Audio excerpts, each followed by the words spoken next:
Ronaldo, but Right. The hell? for some reason talk it ab- looked familiar. Well, talk about shampoo plastic. Yeah. Huh. Oh, did y'all see the announcement from Hasbro about the 12-inch GI Joe? No. What is it? Is this a joke? No, I did not. Okay, here's the Oh, description. the 3-0 ones. 3-0. Oh, Yeah, Hasbro and 3-0 are pleased. Oh, okay. Also known Yeah, as way more expensive than you'll ever want to put down for a G.I. Joe. What the hell does that sound? So Why did Don suddenly get 3 times louder? I don't know. It was well, pretty rough. was there flamenco music? Because I'm not the Meijin, so there's that. I don't get that joke, but It's a joke for Raw mostly. I barely get that joke. John, fighter pilot, Don. Top Gun, Don. Top Don. oh, he Top just, Don. So I guess we're looking for something that's more like a budget Hot Toys, or a budget, the 12-inch scale, but not quite what you would get from a Hot Toys or something like that. Well, I think it's 6-inch, right? No, no, it's 12 inch. 1/6 scale. Standing at 12 inch, Yeah. 12 inches tall, 1/6 scale.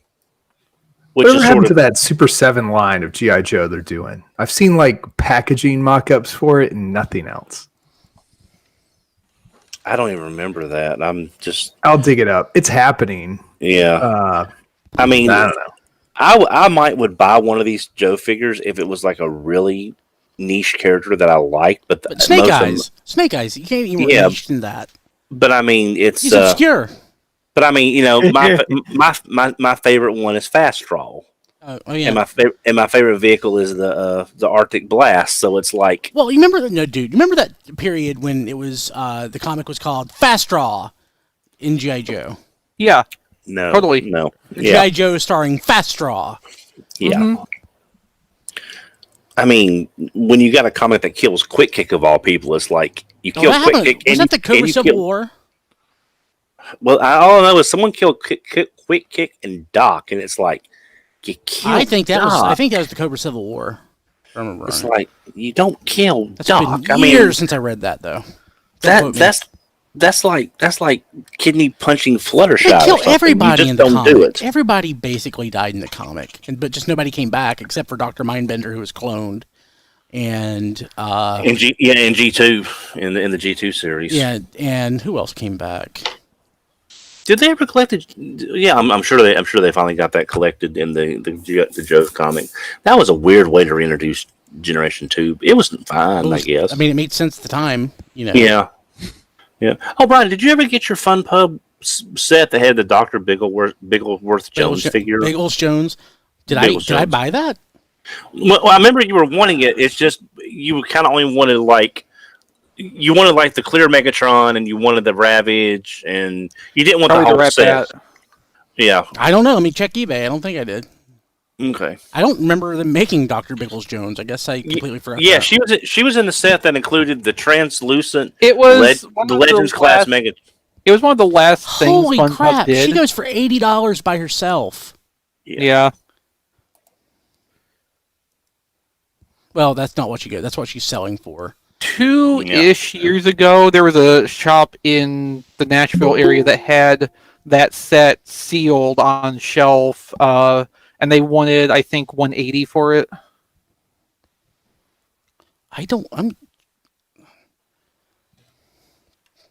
It came with Megatron? I mean, that was the Legends class the Legion Legend class Megatron they did in clear, like as part of his rebuilding process from those 4 issues. Oh, it was a box Generation set. Yeah, the box set. Yeah. Oh, that's not 180 for that is a lot, but it's not as a lot. It's not as much as one figure in a tiny transformer. No. But late Fun Pub stuff goes for like a fortune. Oh, in a yeah. lot of Yeah. cases now. Well, I mean, I've seen that RC and Rodimus from the Only Human set for like $225 for the pair or something I on think I paid card, and it was 40. like, I think I paid $40 or whatever it was Well, the thing- to get the Marissa and Afterburner. Yeah. Well, the thing is, Doctor Wu was going to do a set of 4 figures. All 4 of the only human figures, but I don't know if they were ever done, and they were like 49 or 59 for the set of 4, which was still better than what you would have paid anyway. But I'm not sure they even came out or not. If NECA did a line of Toon Joes, he would die. Yeah. That's I'm what I like, want. yeah, I I'm a big guess- old hypocrite. Like I hate that we've done G1 like the last 12 years, like every year on the dot. But if we finally got like the cartoon, like Sunbow model GI Joes in 6-inch scale, I'd be done. 6-inch, okay. That's all I'm asking. Because I mean, like the 25th anniversary stuff was pretty close. No,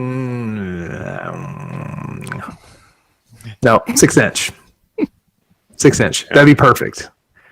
Yeah. That would be perfect. Classified's so I get- weird. Some people love that it's not based on anything. I find it kind of drives me disorienting. crazy. Yeah. So Like it's Go ahead, Don.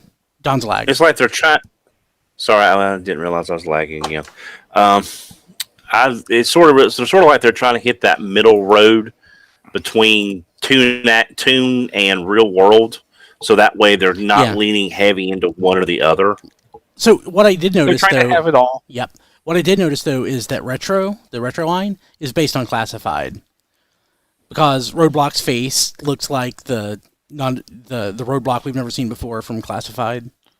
is it aligned to GI Joe? It's aligned continuity, aligned likenesses. Oh yeah, going back real quick to late Fun Pup stuff. Randomly, I was looking this week at eBay, and I realized that Thunder Mayhem, like each member goes for like $200 now. Oh yeah. Yeah. Nuts. Talk to Matt about that. Yeah, I think that's one of the few things that's still on his watch list. He's got Thunder Mayhem. What are you talking about? He's had it. I thought he didn't get a subscription. No, but I think I'm watching him right there, right now. Yeah, so I think he went in the pre-order I- from Big Bad Toy Store. I'm the one who's looking for Thunder Mayhem. I get an eBay. I get an eBay update every single day, letting me know what the prices are on Thunder Mayhem. Cool. Matt Matt, just pointed to $1,000 on his shelf. Yeah. Yeah. Well, Matt, which is the wave you skip, Matt? Didn't you skip one of the waves that you didn't really care but for? Thunder Mayhem was when they were on the way out. I It's jumped combined. back. I jumped back on the Okay. subscription for that, knowing that Fun Pub was done. Yeah. So Yeah. Well, I had this thought the other day, and me and my random thoughts, sometimes they're a little strange. But with them doing the Hero Quest Kickstarter and it being a success, and if that opens the door for other older properties rebooted in a fantasy You'll get situation, Visionaries Dawn, yes. yes, they could do Oh, your Black series. Series style Visionaries, I thought which I I was think joking. would look I'm not. I mean, we all know hologram technology peaked in the 80s with those, but that would be a really interesting line of figures. You could do a real gothic kind of medieval box, like a castle. You could have them with all the accessories. I mean, Anyway, that what I could want be now is from Late Fun Pub is the combiner Shattered Glass Starscream, especially since my Ghost Starscream has literally shattered at this point. I kind of need a replacement, but that also goes for money. and that's also right there. Yeah, I On kind of my figured. shelf. Ghost shouldn't shatter. Well, what They're shattered? Not really. Unite Warriors Ghost Starscream. Remember mine broke? Oh shoot! Yeah, that sucks. Yeah. Yeah, that other Starscream goes for a good amount too. Definitely more than I'd ever pay. I could have picked it up for like $70 or $80, and I still couldn't do it. I'm like, this is a deluxe. Yeah, no, I mean, I remember seeing them on eBay ending for around $70, $80, and like, should have bought one then. Yeah. Well, Manny, if you and I will back Visionaries, we will have to dig deep, and we will get it to the whatever the minimum requirement is. We will get to it by hook or How's by two crook. people going to get to the minimum requirement?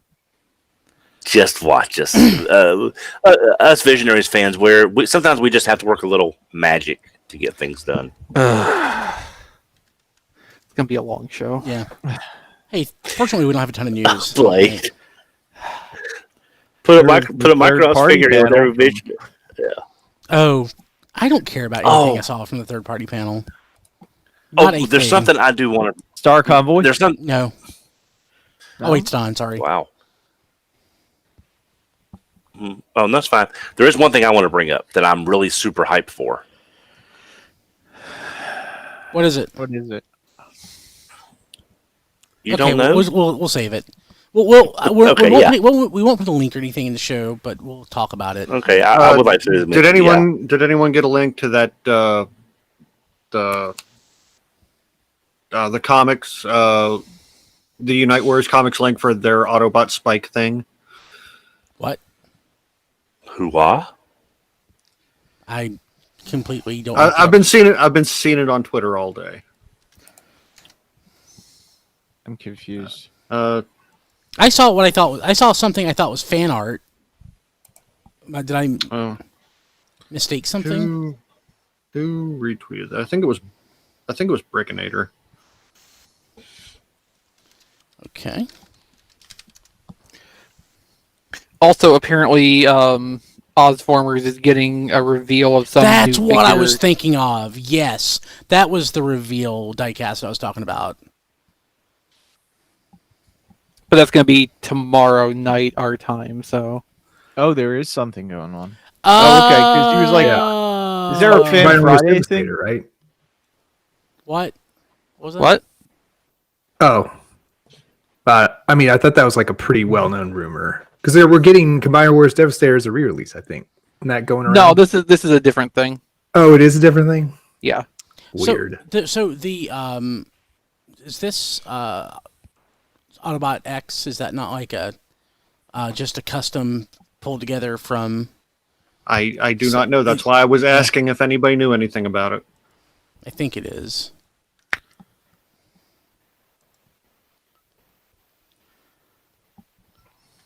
So Matt, are you? I'm gonna pretty do sure the- it's official. I think this is part of a Takara Tomy comic that just came out. Yeah, so when they show up in these comics and Yeah, but are they making the toy or is it just something somebody pieced together? that is a good question. That I don't know. Do you have a link for it? Or? It's here. I'll only get Matt. I just retweeted it at Kilby. Yeah, there it is. There it is in the thingamajigger. And I can share this on the twits, not the twits. The Twitters. Oh yeah, Walkie like put that together earlier today. So Walkie did that. Okay. Yeah.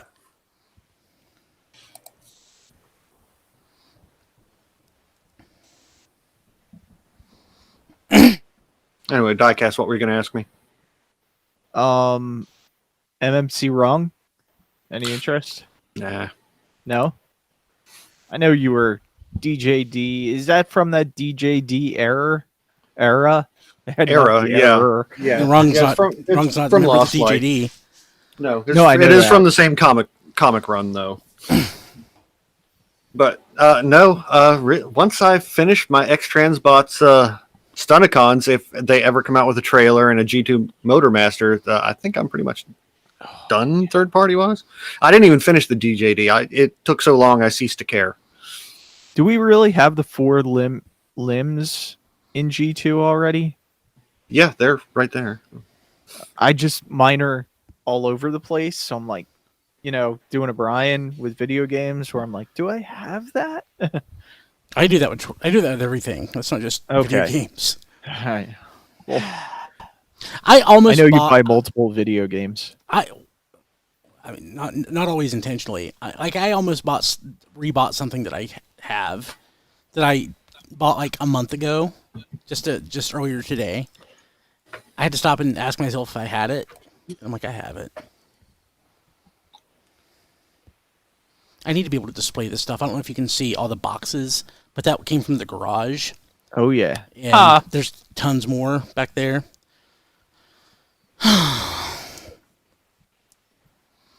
Have a holly jolly Christmas. It's the best time of the year. I don't know if it'll be snowed on, but have a cup of cheer. Just Be setting up. kind of bro lives. Go ahead. What? I said you'll be setting up all Christmas holiday. Mm-hmm. I work retail. Christmas is a thing to get through. It's not something you enjoy anymore. I went from not doing a Christmas tree at all last year to I think we're going to have 5 Christmas trees this year. Oh, Well, I see the one behind you, so I assume that counts. One behind me, one in the living room, one in the kids' playroom, and the kids share the two youngest share a bedroom. They'll get a tree, and the oldest will get a tree. That's 5. I mean, it's just like they're decorations. It's a tree, and the trees are cheap. It's like $20, $25 for a tree. So it's not like there's gonna be presents and crap under each one of them. But yeah, no trees to 5 trees. Well, that's going to be me, Brian, because my girlfriend loves Christmas, and she's already said that we will have multiple trees in the apartment, and it's like, With the cat around, it has stairs. Yeah, I don't want any trees. I don't want any Christmas music. If there's any Christmas music played, it can only be Burl Ives, and that's it. hey Brian, I bought one of the I like Pro Lives. for Tots thing Oh, off cool. the Amazon wish list. Uh-huh. It shipped to me. Okay. So I have to drop it off, I guess. I didn't update the. Let me fix that. Thank you for letting me know. No problem. Hey, Because I was like, oh, I thought this was going to ship to Brian. it's Darn supposed. it. I didn't. Let me update it. I didn't finish this damn thing. Manage list. Don't manage this through the A word. No. Shipping address. Send it to me. Let's see. Okay. Oh. So yeah, now I'm gonna have to find a Toys for Tots bin. You've got a better chance of that than I do, because you're at least in a Yeah. fairly urban area. Let's say Walmart's already got one out around here. Oh really? Mm-hmm. Okay. Oh, okay. So the odds I won't- on November 5th now. Oops. Sorry, Matt. That's okay. I was just going to say I don't use the toy bin at Walmart because it is right beside the exit, and people can grab and go. So That's crappy. Yeah. Well, Hey, I know nobody might care, but Chris and John and maybe Don. John may have. so about half of us. Yeah, about half of you. And John may have come across this today. Apparently, there was a potential proto news group precursor to All Toys Transformers. Huh. Yeah, so it popped up. Crazy. Yeah, it popped up in, Phil or somebody, I think, shared a post about it. It was something called net.transformers.traffic. It sounds like it was kind of like a BBS, but it got incorporated into All Toys Transformers when All Toys Transformers was constituted or whatever in '93. Interesting. But it sounds like that went back to the mid '80s. Yeah. And then, like, there was something called the Great Renaming. The Great Renaming, in yeah. 1987. When there was, when basically they took all those groups and merged them or created the alt hierarchy. Yeah, so yeah, that was interesting. Yeah, I was commenting earlier today in another Discord, just about the idea of having like online, quote unquote, online communication and discussion of G1 as it's happening is so weird to me. Yeah, Like you're talking about like a contemporary Transformers G1 as it's happening. Very interesting to me. I mean, in one way, it kind of makes sense because it seems weird that there wouldn't have been some kind of centralized discussion venue for the property, especially like during its height, even if it was among, the most advanced of the college kids Yeah, who actually would have access to that kind of stuff in the 80s. there wasn't a lot of there was like no centralization though, really, up until a certain point. So it sounds like that's as central as it got, that in the mailing list, and I guess what Transmasters and a couple other things. But as far as the technology goes, it was something akin to a BBS. Just weird to me. Yes. Our forefathers. Yeah, and it's kind of funny how, like, in my mind, the whole entire history of the online Transformers fandom is like 95, 96 to like 2001. And like before that, nothing really happened, and like after that doesn't really count.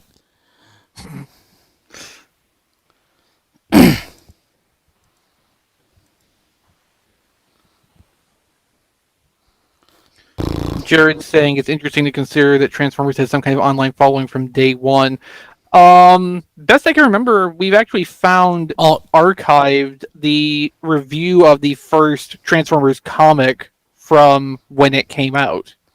Yeah, it was on a news group, and shoot, I need to find that. That's good to know. That's because I read it.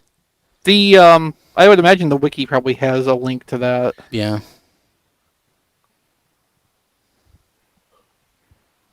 Did we lose somebody? I don't think so. No, never mind. The screen readjusted, but that's when Matt entered like 25 minutes ago. I just didn't catch up mentally. No, I'm sorry. I had to mute because I got a robocall from the Dead or alive, you're coming with me. Well, I voted today, so that's done, and Good. I can delete all those messages.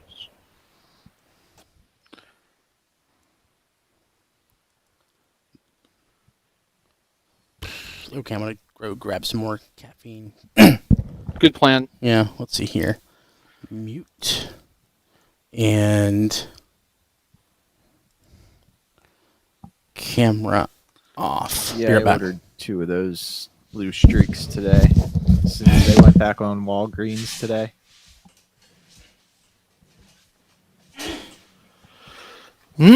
Ow.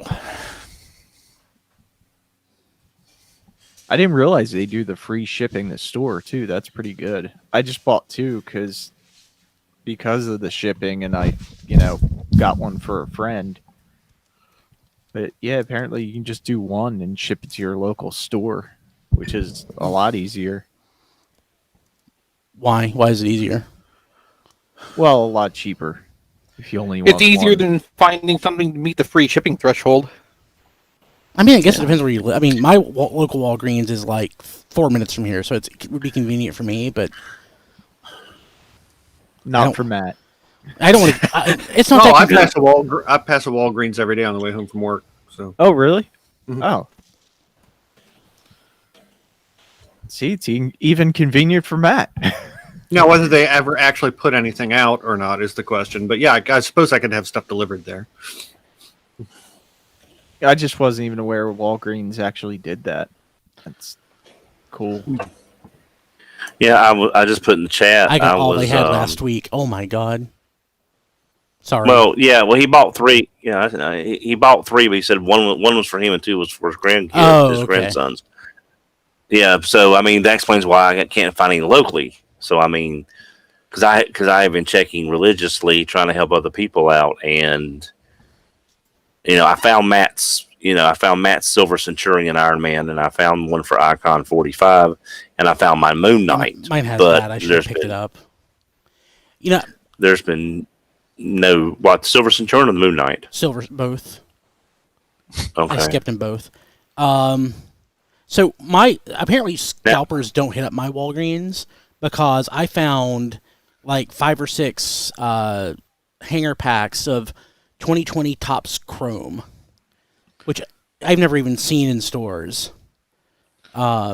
Which this is the only 2 hanger packs I'm going to buy because I'm basically done with baseball cards. But I have never encountered these in the wild, and my Walgreens had several. So. Yeah. Mine's hit or miss. Like some stuff I can walk right in and find, and other stuff I can't. Like the Power Rangers Dino Thunder White, I didn't have any problem finding that. Or the Armored Black Ranger, didn't have any problem finding that. Ratchet, I didn't have any problem finding that. But that other stuff just never ever shows up. I love the smell Marvel of Legends stuff. Photographs, chemicals. Yeah, if you really need something, Matt, just let me know. I have a ton of Walgreens around me. It is fun when I have to like mark out stuff on boxes I'm reusing, and I get to like get the big Sharpie out and enjoy the fumes. Yeah, Yeah, I have two Walgreens, and although one of them has 7 Iron Man 2020s, which is the last Marvel Legends exclusive they had, I think before this current batch. There's 7 there, and it's like those aren't going anywhere. I bought my one. I can only do so much. But Manny's asking when Hasbro Pulse took the release dates off pages of items that are sold out. They took the release dates off of everything, as far as I can tell, and that's happened within the last week or 10 days. So they don't have to send out emails. Hey, you're not getting this. Hey, you're not getting this. Hey, this is going to be a month later than we said originally. And people have already gotten their Super Megatron. People in the UK anyway, and God Neptune. Yeah. Didn't someone get a cancellation notice for God Neptune? Yeah, one of the people in our Discord. Yeah, that's. I unfortunately don't remember who that was right now, but yeah, one of our regulars got a God Neptune canceled out from under them, unfortunately. Anyway, like other places that are, I guess, unofficially importing those toys, like Super Megatron, have gotten those in stock. So, like, Toy Dojo had that available for a little while. Last I looked, Toy Dojo was still taking pre-orders for God Neptune. So, a little bit more expensive than through Pulse, but, if it's worth, 3 months less wait. I ordered getting the item. Yeah, I ordered Super Megatron through TF Source, and they haven't gotten it in yet. So I ordered through TF Source and Pulse. So I'll cancel. You want 2, or you just wanted to? I think I have 3 on pre-order. It's the first Super Megatron ever. It's I probably should have gone through something I can count on more than Pulse for that, but it's a little late for that now. It's the first Super Megatron ever, and it's built off of a not really great toy. I like that toy.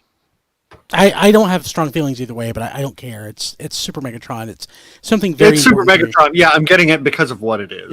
Yeah. Anyway, Brian, if you end up with all 3 of those and I get screwed out of my pre-order, at least sure, yeah. We can solve each other's problem to some extent. Yeah. Oh, Double J101 said pre-order Super Megatron from Chosen Prime received it close to a month ago. Dang, that's awesome. That's consistent with the Japanese release date. Yeah.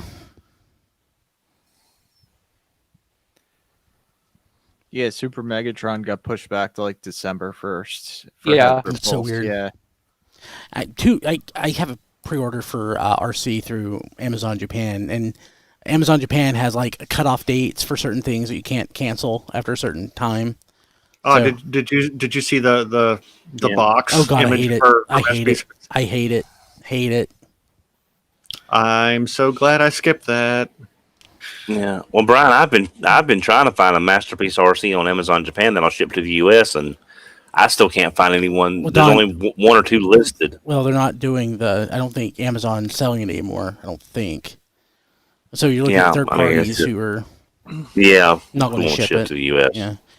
People were saying on Amazon with Starscream that the cancellation period was like only to the end of this month, where it's normally to, a couple months before the figure comes out. Yeah. Yeah, I imagine it's more of a like sweeping policy change, just because they don't want to have people signing up for pre-orders, which the retailer's kind of committed to that once they put that number in, whether or not you cancel before the stuff comes out. Mm-hmm. So a lot of stuff has just like a few week period of being able to cancel it, which is probably the cutoff date for that retailer to send in or be able to adjust the quantity of merchandise they want to have on hand. Mm-hmm. Okay. It's 8:30. You guys good to go? Yep. Okay. Oh, I'm not getting any fresher over here, so. Okay. Hopefully the thing won't crash. So far, so good. So far, so good. Just don't even say it. Okay. Too late now. Too late now. I said it. 3, 2, 1. This is Radio Free Cybertron, episode 698. Only 2 episodes away from 700, whatever that means. Brian Kilby. Yep.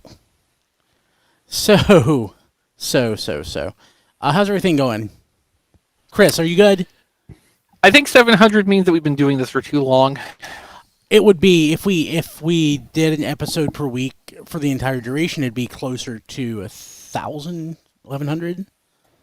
I neither want nor need to know that. Thank you. 21,000, 40,000. We'd be right up to 1,100. Wow. Yeah. Well, look at the bright side. With all the time we took off, we have a lot more time to figure out what to do with the monumental episode 1000, assuming we actually make it to that point. I think we will. Unfortunately. Hey, Matt, how are you doing? I am very much here. It's in tfradio.net/Discord or Discord server. Earlier, Rodimus Supreme wanted to know when you got that meticulous, beautiful beard. I've been working on that for quite some time, actually. Yeah, it's great. I mean, I've trimmed it a couple times, but I believe the beard started right around our RFC Con in 2017. If not before, actually. Dang. Yeah, cool. Was that 2017 or 2018? I think it was 2018. It was 2018. It was right before I got the kid, so it would have been 2018, Yeah. I guess. Yeah. Cool. John? What's up? What up? What up? Rob? Hello. Mr. Ferguson? Hey, Brian, and just remember, guys, the first 700 are always the roughest. You know, Yeah. so it'll be okay. You mean I'm going to do like 450 more episodes of Superhero Time branded podcast before it stops being rough? Mm-hmm. Something like that. Crap. Diecast? Hey, everybody. How are you doing? Everything good? Excellent. Good. I'm trying to secretly drink some caffeine here. I just chugged a Bang, so now I'm working on Monster Hydro. So, So when Brian has a heart attack, we'll all know why. it's just. I mean, it's some of what the stuff he's consumed during podcasts in the decade we've been back doing this on the regular, like if he hasn't exploded himself from the inside by now, I don't think he's going to. We need to put some more hemo rage on his Oh, his God. wish That's list. what I was Ooh, thinking yeah. of when I was saying all that. Emo Hey, Rage. here's a tidbit for Get the Skinny fans. Apparently, I learned that Diet Mountain Dew qualifies as a keto-friendly drink. How about Did that? you say Diet Mountain Dew? Okay. Yeah, so if you're on keto, drink Yeah, all the why- Mountain Dew, Diet Mountain Dew you Why want. wouldn't it? There's no sugar. Exactly. Yeah. But people don't think about that. It's just certain like sodas. if you're on a People vegan don't think diet, about you can eat Diet as many Mountain Dew at Oreos all. as you want. Yeah. Hey, Well, cheap shot. But why would anybody want to drink Diet Mountain Dew? All the flavors and the sugar. That's Oh, not Mountain real Dew Mountain has a Dew. good flavor. well, Mountain Dew different Zero is flavor. not bad. Oh God. the sugar, It- the it- brominated, it's the brominated vegetable oil. That's where the flavor is. Hey, No, John. Zero, We're health nuts here. Hey, John. Yeah. Maybe so. November is National Podcast Post Month. We're not going to do what we did like 8 years ago and post a podcast today. But would you like maybe want to get together sometime this month and record an episode of Get the Skinny just for giggles? Yeah, sure. Let's do it. We're gonna. So this weekend I'm recording an episode of Outside the Cage, the MMA podcast that I did with our buddy Gabe Owens and Alan Young, and recording an episode of that. I'll be doing at least one episode with Joey for the wrestling podcast as part of the National Podcast Post Month. We'll have to figure out what we're doing. Then, my friend Rick, he and I are going to record a couple of off, like RFC extras type things, just like some random shows. One episode we're going to do, he's a car nut, so we're going to talk about like the cars of the Diaclone toys. Okay. And we're going to do one on we're going to pick for the entire time that Aaron Archer was at Hasbro. We're going to do reflection, and we're going to do pick the toy of the year for each year for both of us and talk through that. That should be fun. Okay. And the one I'm really looking forward to is dumb things kids do and remember. So basically, we're going to just jot down some things that we remember doing with our Transformers as a kid. Or weird, like an example he gave was they had like a toy trading club where they would like trade toys. I didn't have that. We did that with NES games. I would trade NES games permanently with friends. But we're going to like capture all the weird stuff that we remembered and sort of just have a fun little conversation. So, don't know what else we're going to do for National Podcast Post Month, but we're going to try to produce some extra content and send it your way. It'll be at our website at tfradio.net and, of course, at our Patreon at patreon.com/tfradio. Yeah. Okay, so I have a question. Yes, Since sir. John seems to be saying yes to some stuff. Can we get a new Soundwave for podcast month? Sure. Really? All right. Yes, we can do that. We'll have to figure out what it will be about, but yeah, we can do PlayStation 5 and Xbox. Oh, God. Maybe we could go a little bit more retro afield old man. than that. Yeah. We can do old man. Yeah, my hot sports opinion on PS5 is that it's an atrocity, and it's also like a repeat of PS3. It's just like 60-pound console. Oh, it's ugly. that's 3 It's feet ugly. wide. Come on. So, but I sent my wife, I sent Kim footage from NBA 2K21 or whatever the game is, whatever the one for PS5 is, and she's like, "Why did you send me this?" I'm like, "Well, doesn't it look great?" She's like, "It's a basketball game. Why did you send me footage of this game?" And I'm like, "That's a video game." And she looked at it and then was like, "Holy crap!" Yeah. So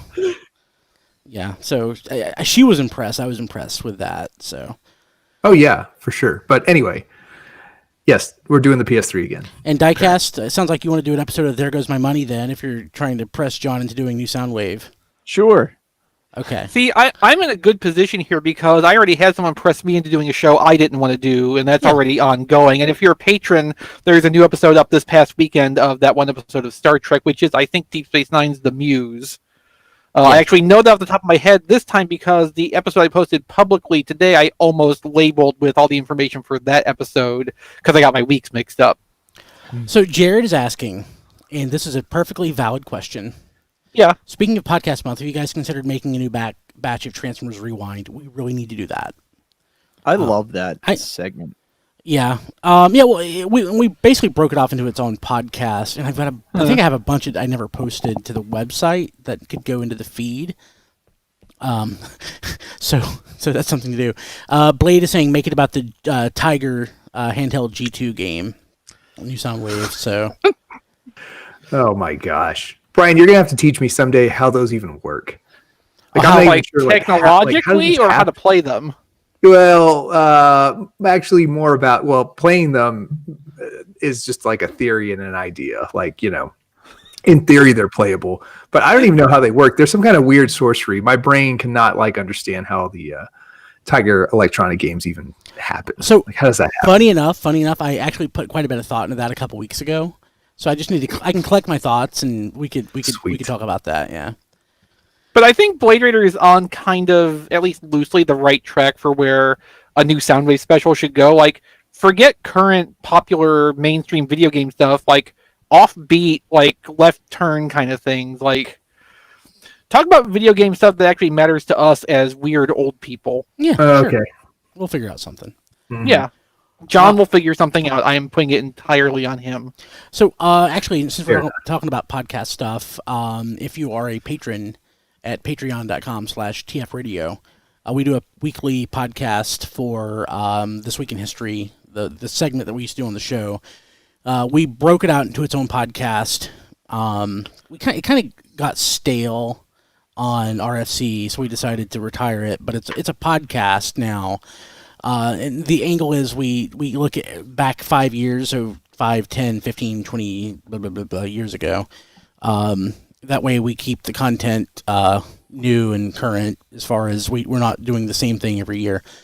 But one thing we're doing now at the touched level, if you're a patron at the touched level, that will give you the opportunity to, as far as a reward goes, we're going to start having patrons, slots open for patrons to be on that. So this weekend I'm going to be recording the first one with a couple of patrons at the touch level. So it'll be fun. It'll be Spider Bob and Don Voy together on a podcast. I'm kind of scared what that's going to be like. I'm pretty. So no, it'll be awesome. So we'll be doing that probably Saturday or Sunday. I need to get with the guys. But if you are a patron at the touched level, I have a post out there on Patreon that's just for the touched tier. Just let me know if you're interested, and we'll figure out a time. Otherwise, it'll probably be Spider Bob and Don Voy and Sean on every week, and I don't know if we can handle that. Those guys will just pick at each other, and it'll break out into a brawl. So we'll see how it goes. So what else? Oh, hey. So I mentioned this last week. If you're watching video at tfradio.net/live or on YouTube or Roku or whatever, you'll see over my left shoulder, but it looks like the right, a little Christmas tree that I have up there. And basically, just as a reminder, every year we do our toy donation drive. As of last year, it's officially Elf on a Shelf Warmer, and I think it was Mark Alley. I think it was Mark that recommended that name, which I think is great. So a lot of times we don't start until like mid-November, and we really need to get people excited and aware of all this before that. So we're doing it a little early this year. So basically, find something on clearance, or you go out and you want to clear out the toy aisle of, wave 1 of Earthrise or wave 1 of Siege, if that's what you still have. It's just a good way to clear out the toy aisles and, so that Walmart and Target or whatever can restock with new stuff, hopefully, instead of more wave 1, which could happen. But ultimately, it's just a way to get toys in the hands of kids that need them during the holiday season. So I'll be completely honest with you. I was having a conversation with my foster kids who were kids that they were the recipient of this stuff before they were brought into my home. Actually, we were approved for adoption last week, so that's going to happen very soon. Very excited about that. And I can actually start showing their faces and names and stuff. The oldest is excited about having her own YouTube channel. But, they didn't have anything unless it was given to them through something like Toys for Tots. And I'll be honest with you, as a kid, I was the poorest kid in school. At least the poorest kid in my class. And a lot of times, I didn't get stuff unless it was given to me as well. I don't talk about that much, but, it is what it is. But yeah, so there's a kid out there that could really use, that may be why I'm so screwed up, actually, now that I think of it. That's why I'm trying to get my childhood back that I never really got. Whoa. But yeah, so, but it's really a way to help out a kid that really needs something. So basically what you do is you buy something, you take a picture of it as you drop it in the donation box and put out hashtag Elf on a Shelf Warmer. And that's pretty much it. So you could also... I would like to point out for people looking for some, potential stuff to donate. I just saw this week that Walmart has put the Wave 1 Netflix deluxes on rollback for $17 something. So that's a few dollars off the original price. So it's a good place to start, I think. Yeah, that's a great idea. Yeah, we're also doing the option, and Diecast corrected me on something, and I'll mention in a second. I want you to go out and pick up something and drop it off. But I understand that not everybody has that. Not everybody has a toy donation box. Not everybody has a children's home or something to donate. So what I am doing, I created an Amazon wish list. And now the address actually is set to me instead of blank. What I can do is, if you want to buy something, go to tfradio.net/elf. That's tfradio.net/elf. We put up a bunch of generally inexpensive toys. It can come to me. It'll go under the Christmas tree.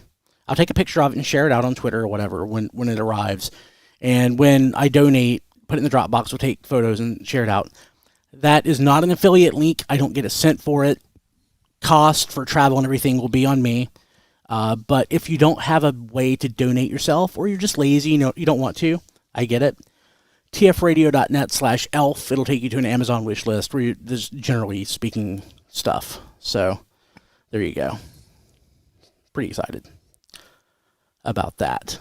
We love doing this. There's a lot of kids out there that could really use your help. So Okay, we're just joined by a second John. If you're watching live, Yeah, we lost a Matt and got a second John, so I'm not really sure how we're doing on the overall score here. I'm just I'm a minor redeco of the original John. Probably not worth picking up. Oh, so it's like he's in cartoon colors this time instead of Diaclone toy colors. Yeah, okay. Super lazy release. Very embarrassing. Gotcha. I was thinking. Yeah, but you got factory paint apps this time instead of a sticker sheet, so some people appreciate that. Oh, that's nice. Yeah. Okay. That's nice. So. Yeah, but the head sculpt's still the same, and they didn't improve on that. So I mean, Okay. I was thinking that they put like polka dots on him and gave him his G1 name. Gave him a G1 name. Let's see here. Again, tfradio.net/Discord if you are watching live. If you're like on YouTube or watching us on, I don't know what else, Twitch. Periscope. Just a good way to be in one spot. You can use it right from the browser. I just reinstalled Windows, so that's what I'm doing right now. It's in my browser. Didn't have to install a thing. tfradio.net/Discord. Okay. Let's talk about what we got this week. I got a ton of crap, but I'll go last like normal, unless somebody. I guess I can go first. Yeah, you got the cool stuff. Oh, I only got two things, I think. I've only got two things I can think of at the moment. So I got Sunstreaker and Trailbreaker. These came from Amazon from my pre-orders from February? Nice. I think those went up around then. So these came in. This was the two things that were successfully delivered to me this week. Don't really want to talk about that. So Sunstreaker is based on Wheeljack's engineering. There's a lot of new parts on it, though. I think the only thing that's shared is like the pelvis to the knees. I think is the same part as Wheeljack, but everything else is pretty much new. So the picture we've been seeing of Sunstreaker for a while, the yellows don't look very good between the paint and the plastic, and I will tell you, there is definitely a visible difference in real life. It is not nearly so offensively ugly in real life. Cameras do not do this toy any favors.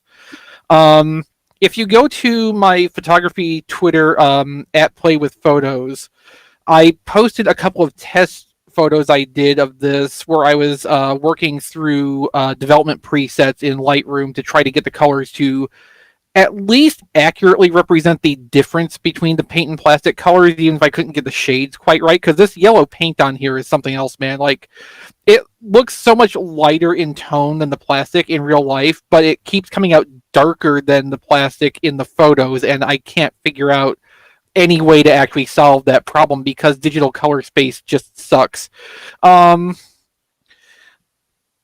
big thing, though, having this in hand and working with it directly versus the photos, like a lot of the photos, the windshield piece often looked like there was a big gap between that and the body of the car, and that is absolutely solvable. You just kind of have to jam down the windshield and actually make it seat into the slots it's supposed to lock into, but you will get a clean flush connection between the roof and the rest of the body of the car. So as long as there's enough yellow paint on these corners, there's almost no blue plastic gap visible there. So like that was a big relief to me actually transforming this for the first time and being able to determine that, like, yeah, the car mode actually can look good, setting aside the color mismatch issue.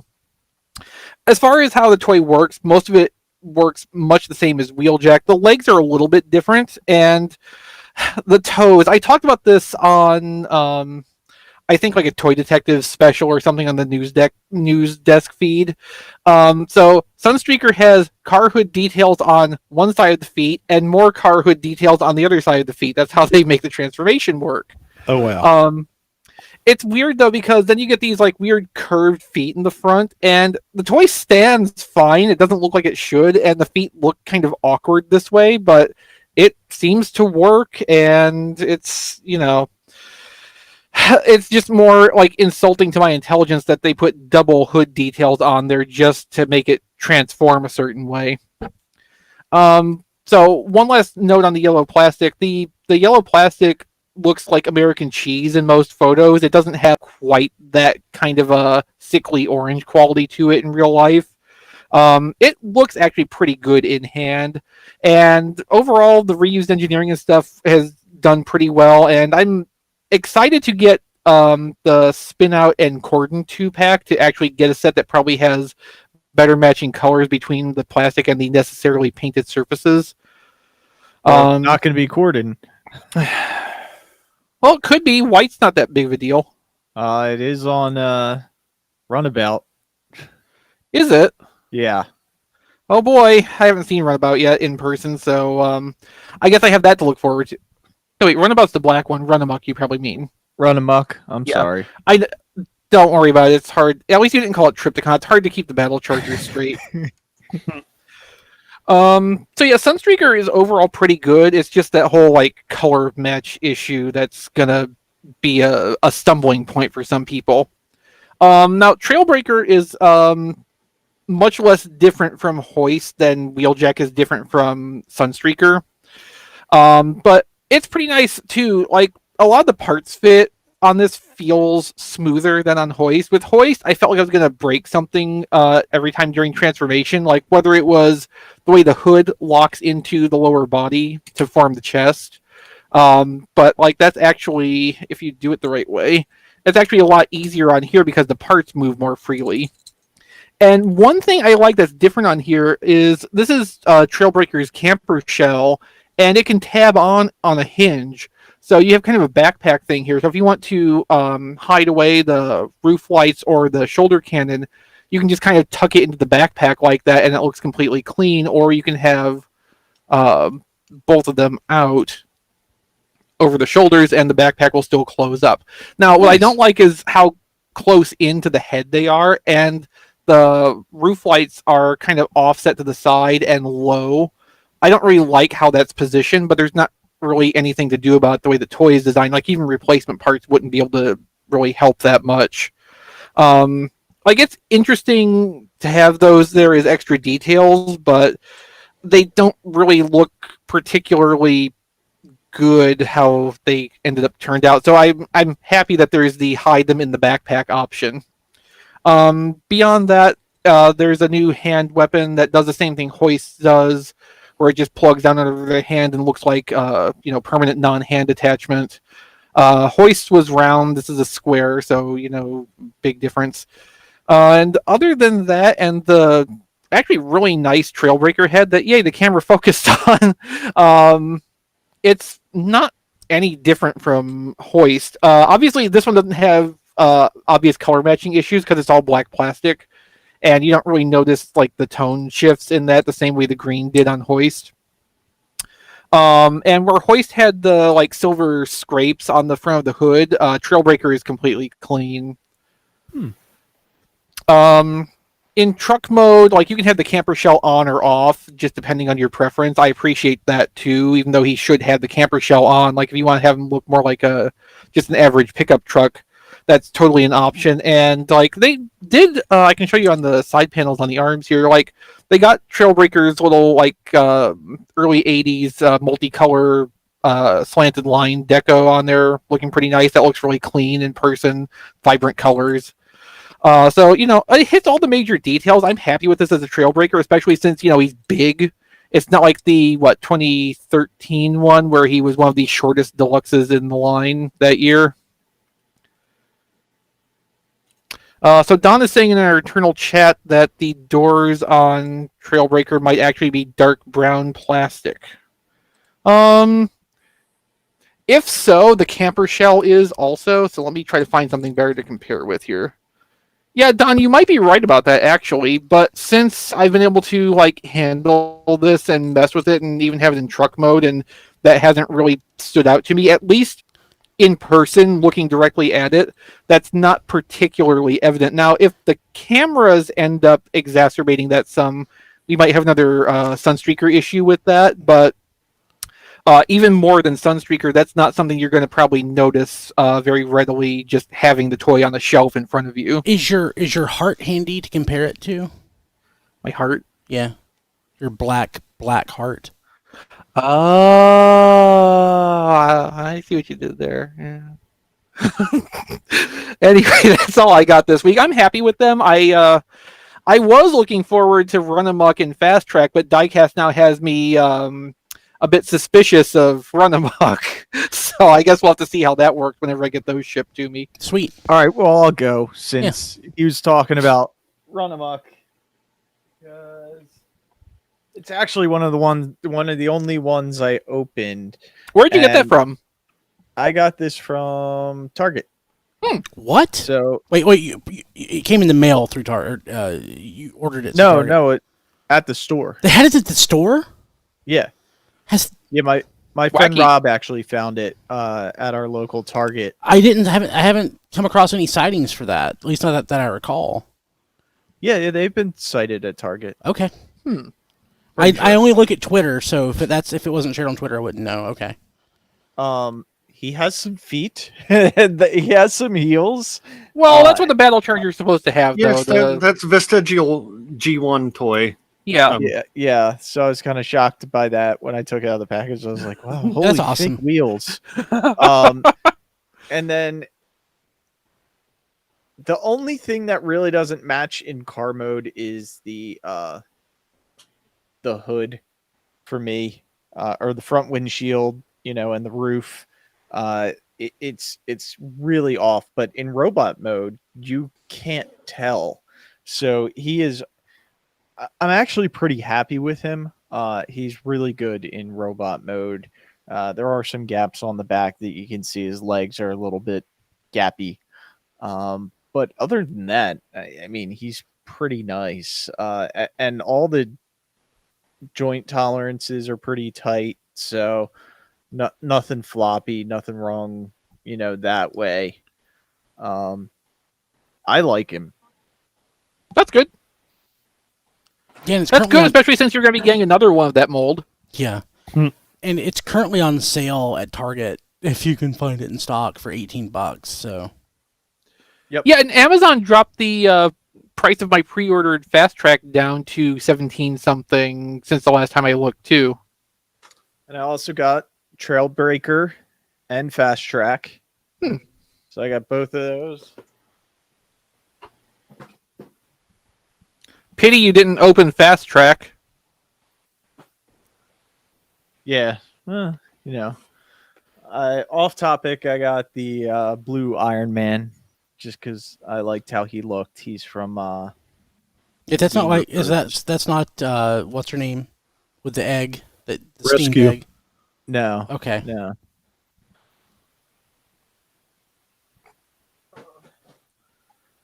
There it is.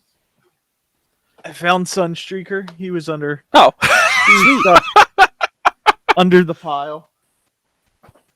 And then we got some Dr. Wu here. We got from their movie collector, we got their little dude that turns into the motorcycle. Mohawk was the official name. Yeah, I can't think of his name. And then the little this little dude. I don't even know what to call Scalpel. him. Scalpel? Yeah. Microscope. He's called a microscope. Yeah. Yes, but the character's name was Scalpel. Oh, okay. I don't remember. It's fine. I think in the movie they actually only just called him like Doctor or something. Yeah, I only know the name because the toy was a fun little 1/6 scale microscope. That was one of my favorite toys from that movie. Well, that was one of the best things about the Revenge of the Fallen line, all the offbeat alt modes. Anyway, go ahead, Diecast. Revenge of the Fallen. There's a lot of good things about Revenge No, there of the wasn't, Fallen. Diecast. Please continue talking about current toys. I got a DK16, which is the DNA design upgrade kit for some Studio Series stuff. Oh, yeah, I see Sentinel Prime parts in there. Yeah, Sentinel Prime, Blackout, and what was the other one? I think it's a Bumblebee, maybe. I don't know. But yeah, got that upgrade kit. I got some Dr. Wu little scraplets because everyone needs some scraplets. I think there's a special shampoo you can use to deal with that problem. Yeah, well, they'll look good on my Prime shelf. With my what's his name? Did you get one of those Cyberverse scraplets when those were hanging around? Yeah, I think I have one of those somewhere. But... Yeah, so set that up with it too, and there can be like the the Queen scraplet. Yeah. Yep. Then I also got today came in the mail Transformers Battlegrounds, Where'd you order the it from? video game. I ordered it from GameStop, Okay, I ordered it from Amazon and nada yet. and I got it for the Nintendo Switch. So, because I wasn't sure what to get it for, and I have the Switch Lite, so I was like, I'll just get it for the portable system. What did I order it for? So now, Diecast, you have a Switch, but have you bought Untitled Goose Game for your Switch yet? No, I've never even heard of it. What? Really? I don't know how you exist, Diecast. Maybe I ordered it from Best Buy. It's not in my Amazon. And that game's over a year old now, too. Yeah, I agree with Rodimus Supreme. How? How have you never heard of Untitled Goose Game? I don't know. If I had a friend in Goose Control, I'm sure he would have told me about it. I can't talk about it. I'm under NDA. Then I got Cliff Jumper Studio Series. Oh. Yeah. Shoot, I don't see an order for this anywhere. Okay, I guess I didn't order it. My friend Rob got me these little Jada toys, the 3-pack of Optimus Prime, Bumblebee, Nice. and Starscream. They're actually not bad looking. They're pretty detailed for the little, things that they are. Even Optimus Prime's rims are picked out in silver.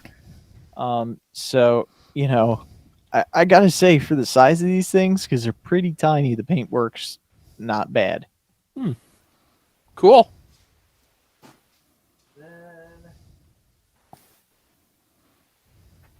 You guys know I love my cell shaded. I got Theft. the Transform Element. Oh, okay, never mind. Yeah. Transform Element cell shaded Optimus Prime. So Looks good. it's not my favorite cell shaded that I have. I like when they use the darker colors as opposed to like the pink and all the other stuff that they did on this guy. Shading rather than highlighting. Yeah. Like I said, it's not my favorite. Actually, my favorite is the KO MP Theft. 10 cell shaded. Yes, Theft cell shaded that I have. That is out of all the ones on the shelf, that's the one that pops the most. But I love this mold. So again, I think I'm done with my Optimus Prime cell shaded figures. I don't think I need any so more. I don't want this to come across like I'm, dumping dirt on Don's choices here, but like that, so cell shading on that looks better than the cell shaded Optimus that Don was showing off recently, at least. Yeah, I mean it's not bad. The legs and the midsection are really good. I think it gets a little wonky up here at the top with the pink. I just really don't like the pink. Is basically the one thing I have wrong with it. The windshields are okay. It's not bad. It's not like I'm like, I really regret getting this. I certainly don't. But So Diecast Rodimus Supreme wants to know what scale the cars in that Jada set are. They're smaller than Hot Wheels, aren't they? They look it, yeah. they look almost like Micro Machine size. They're bigger than Micro Machines. I was They wondering if there actually- might be like close to HO scale. they don't say. I bet they're technically non-scale. Yeah, probably. Is NV4 scale? That's the only thing on here that I can see. No, I don't think it is. Yeah. Not that I'm aware of. Nothing I've heard of before. Yeah. And Jada actually has these die-cast metal G.I. Joe figures that are out at Walmart too. Yeah, Oh, just yeah. get them. Yeah. That look Yeah, pretty I've seen good. those. They're also the G.I. Joe vehicles with the Snowcat and a couple other things. And I think they also have little Transformer robots as well that I will also skip. The little G.I. Joe vehicles like that might actually be interesting to pick up, I because I was- certainly have no... interest in getting the full size toys of those. Yeah, I want the Snow Cat. And the last thing I got, this is all Chris's fault. I got the Ironically enough, Galactic Man Shockwave. You didn't already have that? No, it was one I was like, I'm just gonna wait to see if I can I get just it. thought you bought cheaper. everything. Pretty much. This was one of the only things I was missing. So yeah, it was one of those I was like, I'll wait to see if it gets cheaper. I really don't need it for $50, and I got it for 35, so I'm happy with that. Oh, and I had canceled my order for the Battlegrounds game for the Xbox One. I don't remember why, but I don't regret that choice. fair. I wonder if anyone's played that game yet.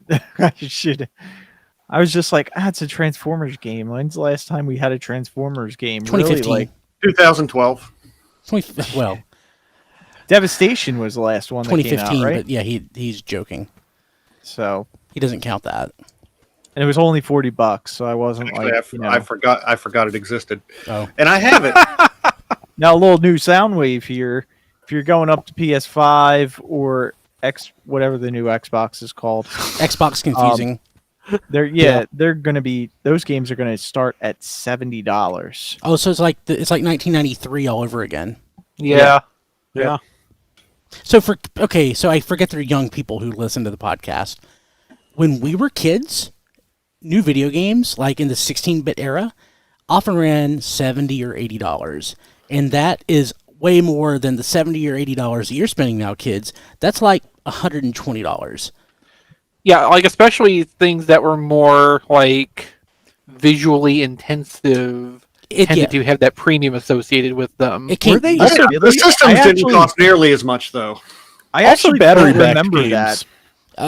the ROM size. Yeah, battery back games also cost more, and Phantasy Star 4 had an awful lot of both, and that cost $100. 40, if I remember right, Phantasy Star 4 was 40 megabits, the ROM size. Something like that, It was $100, yeah. I think that was the biggest game released on the Genesis. And I think it was bigger than anything released on the SNES. I think Super Street Fighter 2 was 32 megabits, and I don't know if anything was larger than that. I'm not sure. And that Just was a- like $90. Just Yeah. imagine paying that for Superman. I only remember games being $50, and then what was it? So like- I remember in even the Nintendo 64 era, it was not uncommon to find $65, $70 games. Yep. Because One of the- I ended up buying a couple. I still don't have, it doesn't matter at this point, but I still don't have a sophomore year yearbook from high school because I bought Mortal Kombat 2 for the SNES instead. that was a good choice. That was a You good made the right choice. I did.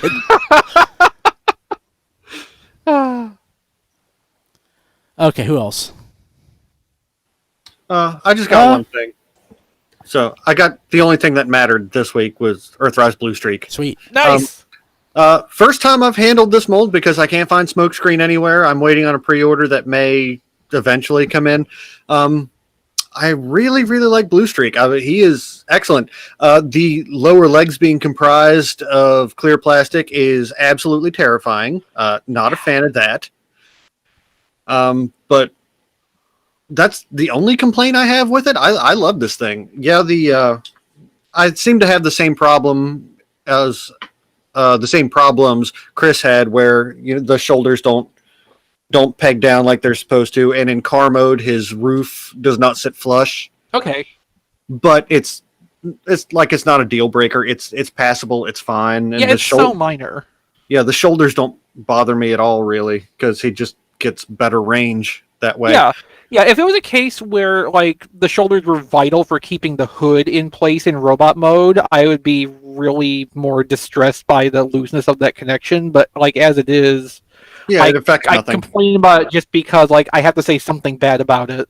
Yeah, and since it's my first dealing with the toy, I haven't noticed the tolerances being better on Smokescreen or anything yet. But Blue Streak's rifle hasn't shattered yet, so that's a plus. Well, my Smokescreen's rifle hasn't shattered yet either, but I'm also very careful with it now. Yeah, but I've seen more than one instance of broken Smokescreen too. rifles now.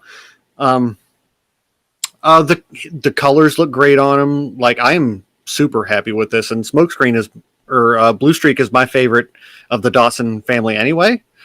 But I would be all for multiple releases of this. Give me a Blue Streak. Do something off the wall with it, like give me a Rapido or something, Generation Selects. Something. But yeah, I'm really happy with them. Walgreens got this in the mail quick too. Like It was awesome. It shipped the day I ordered it, and I had it 2 days later. Wow. So Yeah, I just ordered mine today and it shipped today. I already got the shipping email. I was like, well, that is really fast. yeah, like it shipped faster than the tracking could keep up with it. Actually, I love when that happens. yeah. It feels like magic.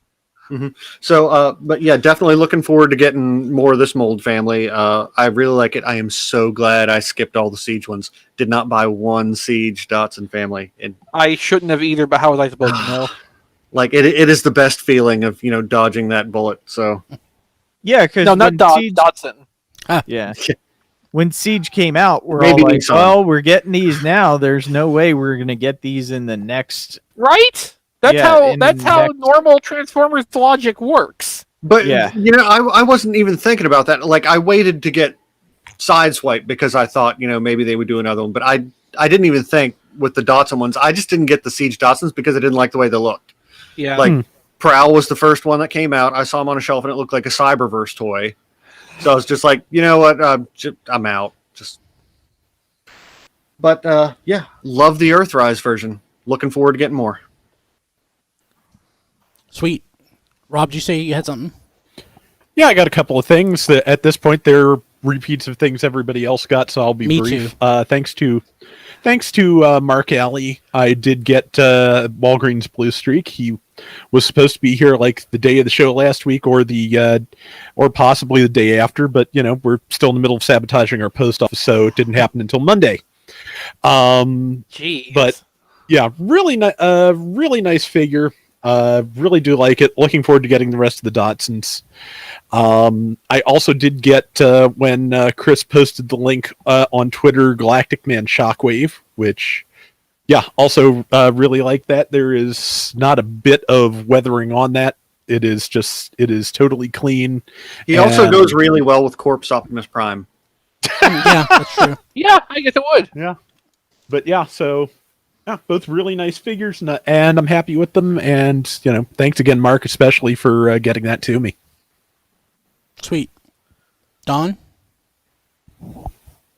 Alrighty, a couple of off-topic things. Yesterday at Walmart, I found the Cobra Hiss.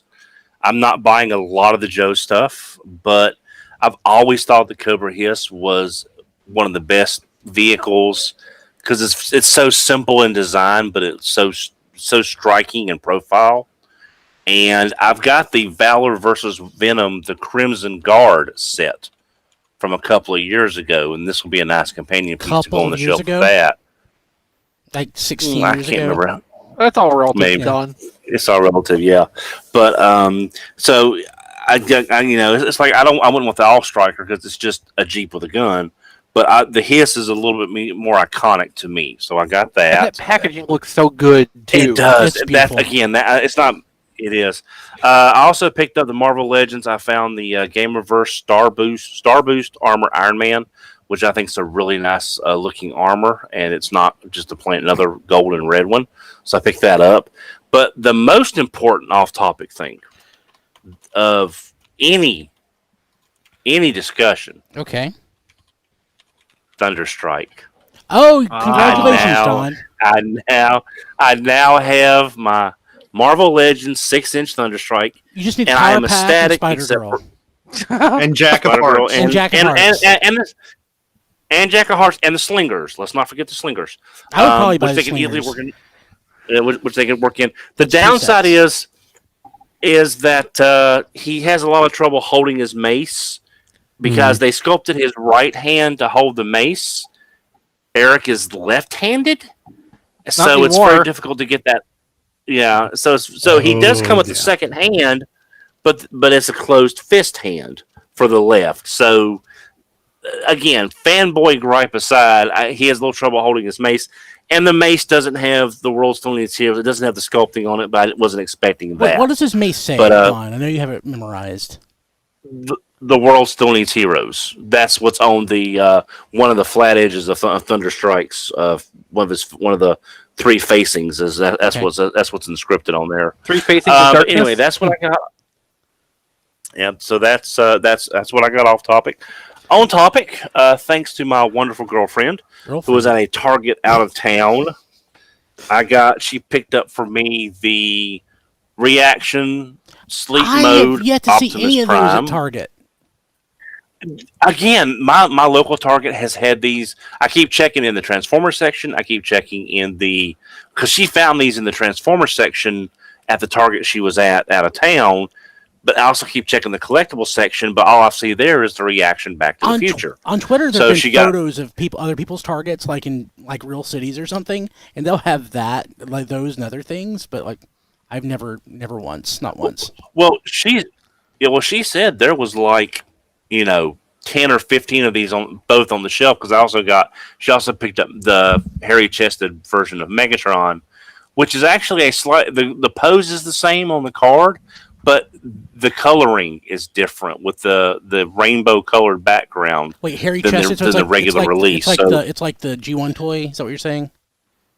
Yeah. It has the I G1 toy didn't know what deco. else to call it. But Okay. yeah, it's got the swirls and stuff on it. So Okay. yeah, that's nice to find. Yeah, I'm looking. Those are nice to go up on the wall. Unlike I picked up the red figures. I got the last three my local Walmart had. I walked in, wasn't expecting anything. Had Did a you open handful of them? Massey Cat Did you food. open any of them, Don? Not yet. I Okay. have not yet. I'll not share yet. thoughts. But I've been. Yeah, I know. But I got the last three they had, so I wanted to go ahead and get them. I have watched some reviews and seen a lot of postings about them, and I know Brian has said a few things on Twitter. I'm hoping this is one of those lines where Wave 1 is the start, Wave 2 slightly better, Wave 3 is outstanding, And wait for his cancel. hopefully hopefully it won't be canceled. So I'm really hoping that this like everything else Hasbro does, it's going to take a wave or two to start catching their stride. But we've all seen pictures of the RC and the Cheetor that's in Wave 2. So I'm really hoping for this line because at this price point for the casual collector to come in and have a good looking figure on the shelf. There's a lot of potential. I think it's more like future potential than what we have right now in hand, but I think there's something here. Brian had mentioned that Walmart had marked down their Earthrise. Well, several Cyberverse and Earthrise got marked down. So I had to go ahead and pick up Airwave. I wasn't going to, but after seeing him in person and liking the way he looks, I figured having him in Hot House won't be a problem. And also, I did get Blue Streak as well. I ordered two. Thanks to my friend Icon45 on Twitter for sending me a link. That I didn't even. Again, I was working when this went up, so I wouldn't even known if I hadn't got a link from him. So I appreciate it. So I got Blue Streak. Opened up mine. I actually prefer Smokescreen Matt. Smokescreen is my favorite Matt of the three Dotson brothers, but he does look really good. So I'm really happy with that. I've got one more thing coming. It did not come today because of the postal system being a little on the slow side. So I'll have that for next week.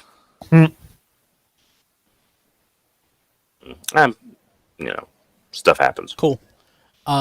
John, I know you got at least one thing. What did I get? Oh, you mean that thing I tweeted, the DNA upgrade kit for Power of the Primes Comic-Con Optimal Optimus? No. Is that what you're talking about? No. Ooh, then a second thing. Yeah. What was it? What did I get, Brian? The thing you sent me. It's off topic. Oh yeah. So I found what's his name? Red Ninja? Yeah. Red Ninja. And that's a troop builder, right? It is. Uh-oh. So I found a G.I. Joe classified Red Ninja at Walgreens and picked it up just anticipating that Brian or somebody might want it. So anyway, he did. Yes. And I sent it to him. And Thank that's you. going for a slight premium, probably a bigger premium every day on eBay anyway, Probably. because classified sucks and you can't buy it. And it's like It's NECA. It's a lighter version of NECA. Actually, no, NECA is probably a lighter version of Classified because like Cobra Island stuff is non-existent. It's a rumor. So yeah. Anyway, let me see. What did I get? Yeah, so I got everything everybody else got. I did get that DNA kit. Like I said, that is an upgrade kit for Optimal Optimus. They did a standard version for his just normal retail colors. And then they did a black and gold version for the exclusive. I think it was a Comic-Con. It was SDCC, Throne of the Primes. Yeah, a couple years ago. So it's just a recolor of that. That's a really great kit. It is on one of the more expensive kits.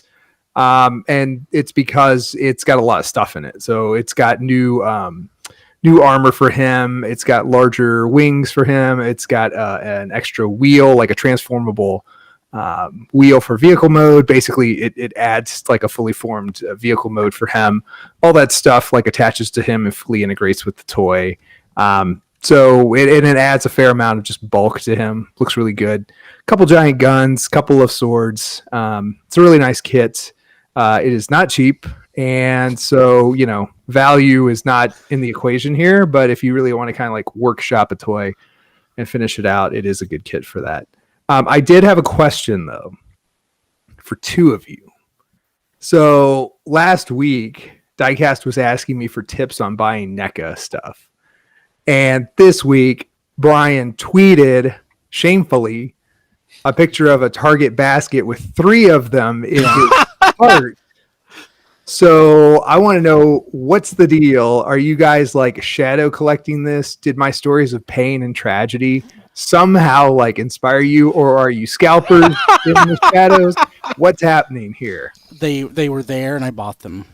It was so I got the Triceratops Infantryman and Roadkill Rodney, the Bebop and Rocksteady set, which is a masterpiece. Which is what? That's a masterpiece. Those two are a work of art. And Leonardo versus Shredder. I didn't expect to see anything that wasn't like the most recent item on the shelf, but these were all 3 there. So wow. Yeah, I got them. I hate myself. But it's a very... I love Ninja Turtles, of course, like most people did. But it's a very small subset of the figures that I actually need. Need's not the right word. Want. I need to get the other 3 turtles. Krang, when Krang's robot body comes out. Splinter, April. Baxter Stockton. That's 9 figures. I think that's all I need. And a foot soldier. That's 10. He only has a very small subset, yet he bought the Triceratops and the Roadkill. I think you really need the stone soldiers too. Yes, those 13. Yes, they serve Krang, so you need those. So the thing is, John, I was looking on eBay, and there was stuff that was up for sale. You'll need a Casey Jones eventually, Brian. Yes, I'll need that. And an Irma, when they do an Irma. Yeah, they're doing an Irma. Yeah, so, but the stuff I saw on eBay was much less expensive than I was expecting. It was only like a markup of $10. Are there KOs of these or something? No, what happens is so I have heard that there apparently are, if you look hard enough on like the dark web, you can find KOs, but they're not really like on eBay or anything like that. There were KOs of like the old NECA stuff, like the black and white turtles. Yes. KOs of those went up immediately. It felt like. There's definitely like a NECA KO market, but for stuff like this, it's not really like widespread yet. So So I've said this before on the show, but it's still true. The pattern of NECA releases is they'll drop something, you'll start to see it trickle out onto eBay, which will let you know it's on shelves. That first wave of stuff on eBay goes for like 3 times retail. It's like $150 a pop. Then the scalpers make a run. Uh-huh. They flood the market on eBay. They crash the market for 3 or 4 weeks on whatever the latest release is. And then once that sells through and like they're on to the next release, then the prices start to creep back up. And they kind of settle at a higher price than what you're seeing right now, like in the long term. Okay. I need to get the metal head. I want to finish off the turtles. And I probably could just live with those. You can live with those. I don't need the movie stuff. I don't need the video game stuff. I don't care about the video game stuff. So, and the movie stuff looks pretty awesome. The movie stuff does look really good. Yeah. The one time I saw it. Yeah. I hate myself, but I bought them. I'm going to hate myself some more. So I've never seen diecast. any of it. Diecast. Yeah. What are you doing? What's your angle? I work so much. I don't have time to go in the morning. I don't have. I can't get it.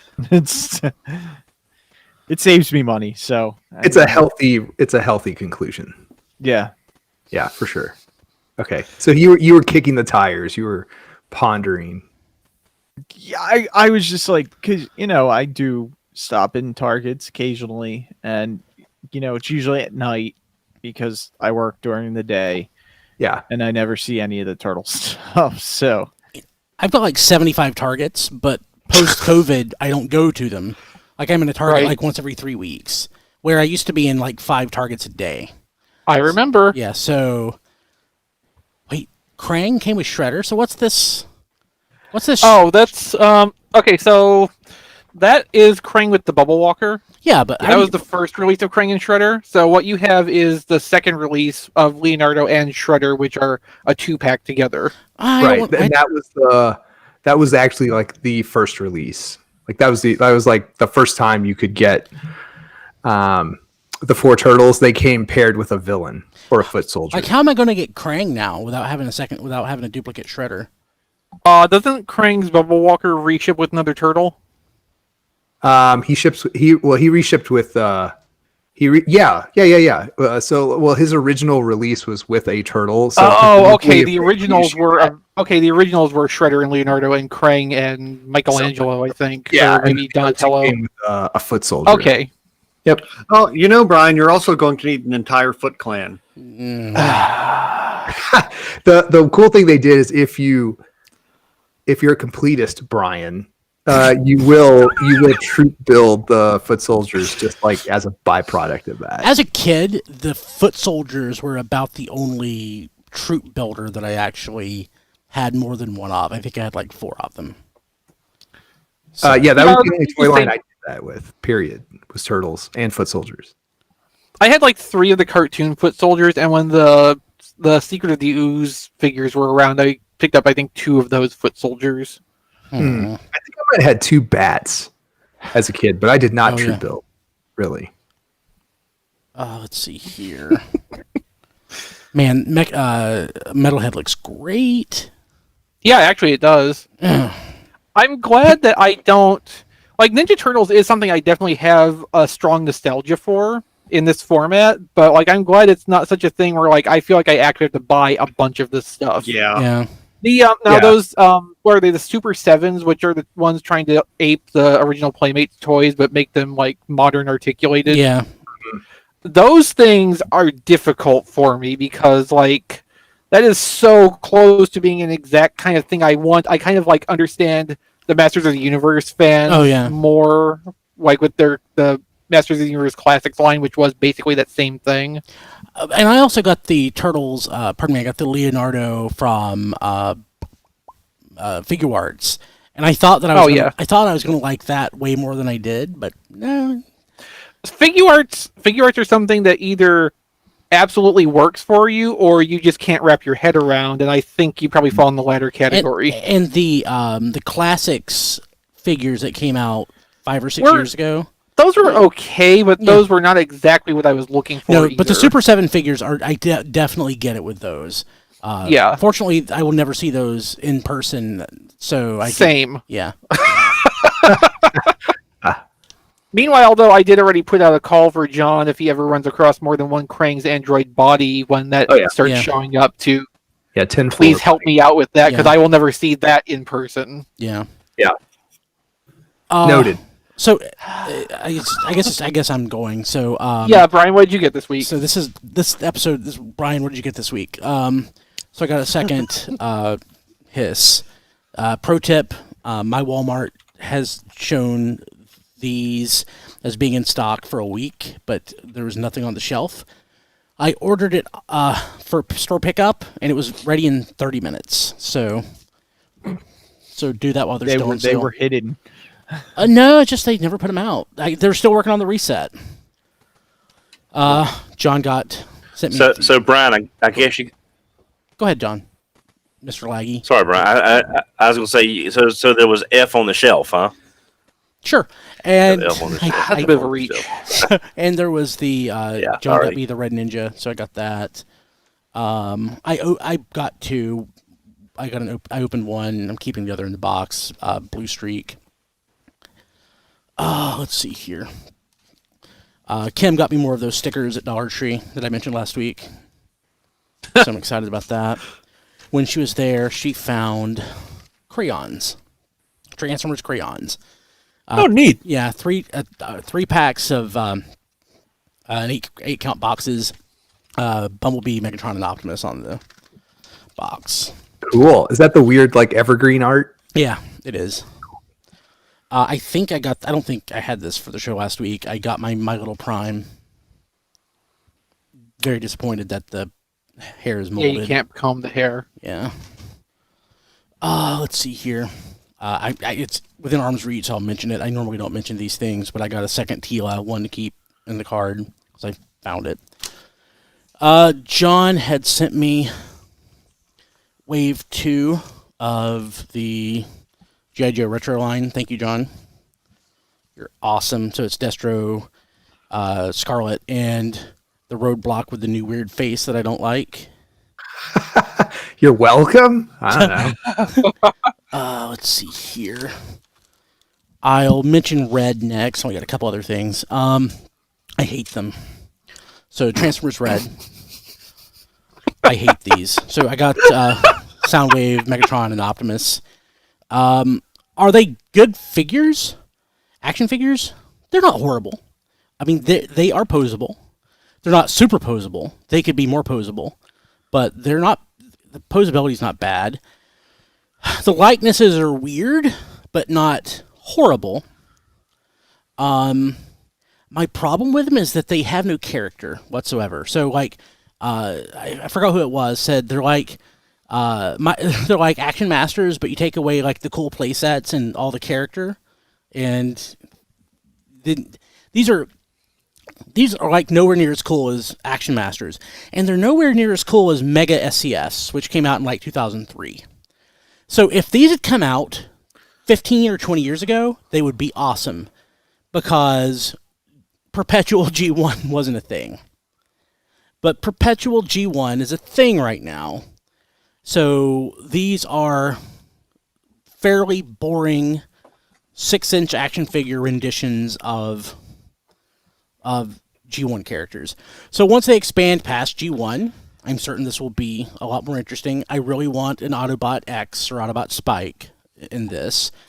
I really want human Transformer characters, like a Spike or a Carly or a Raoul or a Torquili from Torquilon, or who else? Some other people, like, we're not going to get Neo Knights, but or Circuit Breaker. Well, actually, I wonder, could they do Circuit Breaker or the Neo Knights, because Hasbro has the Marvel license. It's probably unlikely, but they probably could work it out. I mean, they could probably do Circuit Breakers and Marvel Legends, but I don't know about Red that's Series. more than I would expect. Yeah. So Yeah. Good, Don. Yeah, I mean, if they do Yes, the where's the right fair kind one? of themed wave, she would fit in. Yeah, you're right. They could do that, like they did with Death's Head. So there's potential here, but it just seems like a wasted effort at this point. Oh, like they said, Wave 1 is their concept wave, and then Wave 2 is a little bit better. Wave 3, they figured it out. Wave 4 is canceled. Yeah. Yeah, I saw these in person this week too, and was thoroughly not impressed. One thing I think they all would really benefit from is, even like, I'm not looking for them to have like full body coats of paint, but like paint the faces even in color that matches the plastic, just so it catches the light a different way and actually looks like there's some depth and dimensionality to the faces. Like, they look so flat and blah at the bare plastic they are. Is super off-putting, honestly. Yeah. And I'm not a person that's like, oh, it's got to be completely covered in paint. It's got to feel premium. Like, no, this is just about like the paint would accentuate the details in a way that the plastic is just not able to itself. And for something like this that is completely treading on character likeness, you've got to like actually make that extra bit of effort to get that to come across, and it's not doing it here. Yeah, one problem that I have with this, so this is $20, and the Voyager Earthrise Megatron is $10 more, and it transforms, and the likeness is better. Yeah. So, this just seems like a total waste. Yeah, so just there's potential, but it's not there yet. One thing I do like, though, in the packaging, you can there's a window for the accessories. I like that the accessories come in their own little tray. That way I can leave them in the tray forever and not lose them. So I don't care to, pull out like the Energon Cube or Optimus's Energy Axe. But if I ever want to, I'll have a box of trays that I can go to and pull them out. So that's a great idea, Hasbro. Accessory storage is always preferable. Yes. One last thing. I think I ordered this on the show during the show last week. I think if not, I at least talked about it. So I got an email update from Transformerland that they had some stuff in stock, and I wanted to get this mint unsealed card, Beast Wars Walmart exclusive Rat Trap, or Wall Rat as we called it. So it's the blue repaint of Transmetal Rat Trap. And I always loved this repaint. I bought probably a dozen of these back in the day for trade fodder. I think I traded somebody this for a G1 Perceptor. So at the time. But I love this. It's beautiful. The card is in great shape. The card's nice and crystal clear. This is going to look great when my office is finally back up and going. This is like the third or fourth boxed Transmetal that I picked up recently, just because I want to preserve these things, because oftentimes they turn to dust and go away. So I'm definitely going to try to keep a lot of these things sealed or behind plastic, because I love Transmetals. Transmetals is nearly the height of Transformers for me. So probably a couple more things I want to pick up. I might pick up that Transmetal Optimus Primal or Beast Convoy Megatron versus pack from Metals that Chris was talking about a while back, just because it looks so great. But yeah, I picked that up. I'm very pleased with it. Rodimus Supreme says, I heard that a Code of Future can seal the chrome. I am not putting anything. I don't trust myself to put any type of sealant or anything on my toys. Future is just floor wax. Yeah. No, but I still don't trust myself to do it. I'm certain I would botch it, so. Okay. That's it. That's the show this week. Bye, everybody. Pretty much. Yeah. Okay, so really not a whole lot when it comes to news. There's the Galactic Odyssey Set 4, which is the Earthrise or Generation Selects, I guess, Barricade and Punch Counter Punch. And it's weird that we're getting a Punch Counter Punch so soon. Sort of, but not really. I mean, that was, 2017 when that came out the first time? It was during, or I guess maybe 2018. And the last one before that was what? Like the BotCon figure from 2011? Yeah, but that doesn't count. Yeah, so it's 87. The part that is weird is that it seems to be the same Punch Counter Punch again, which was not expecting that. The deco is a little bit different. It's more animation inspired now. Ah, gotcha. But yeah, I mean, that Punch Counter Punch has been unavailable for a long time, so getting it back into circulation makes sense. So I can't even be too disappointed that it's not a point blank retool or something. Yeah. Because it makes sense to put this back out like this, and there's a lot of people who wouldn't have had the opportunity to get the toy the first time around. I'm not super thrilled about having to get it again to get the Barricade that I want, but we all have our cross to bear, apparently. Yeah. So this is currently it's $40, and yeah, you can actually get it on the set is called it's got a weird name. Something criminal set. So you can actually get it at tfradio.net/criminal. So I set that link up if you want to pre-order it. But it's $40. And it comes out in March. Yeah, it comes out early next year. So tfradio.net/criminal. If you want to there get was it. supposed to be this week through Ozformers, the Australian fan group, reveal of something that's supposed to be general retail for next spring, but apparently that has gotten pushed back to next week instead. So hopefully that doesn't get stepped on or leaked in the meantime, but we should be hearing about another upcoming something in the next few days. Oh, so the Ozformer reveal this week got pushed back. Okay. Yeah. Okay. So that was going to be the next thing I mentioned. So that's good to know. Yeah, that's kind of why I went ahead and jumped in and headed that off, because the update on that developed in the Discord chat after I'd originally brought it up. So sweet. It feels like these pre-orders keep getting further and further away. Like we're gonna start pre-ordering for like next year. I mean we next kinda year being like 12 months from now. Oh. Well, yeah, I mean this does feel a little ways off, especially since we've seen at least a couple of production samples of this barricade in random people's hands. At this point, it's not even clear anymore whether the barricade is going to be a Takara Selects like we originally saw, or if that was just a case of like putting, random packaging with a random toy for demonstration purposes.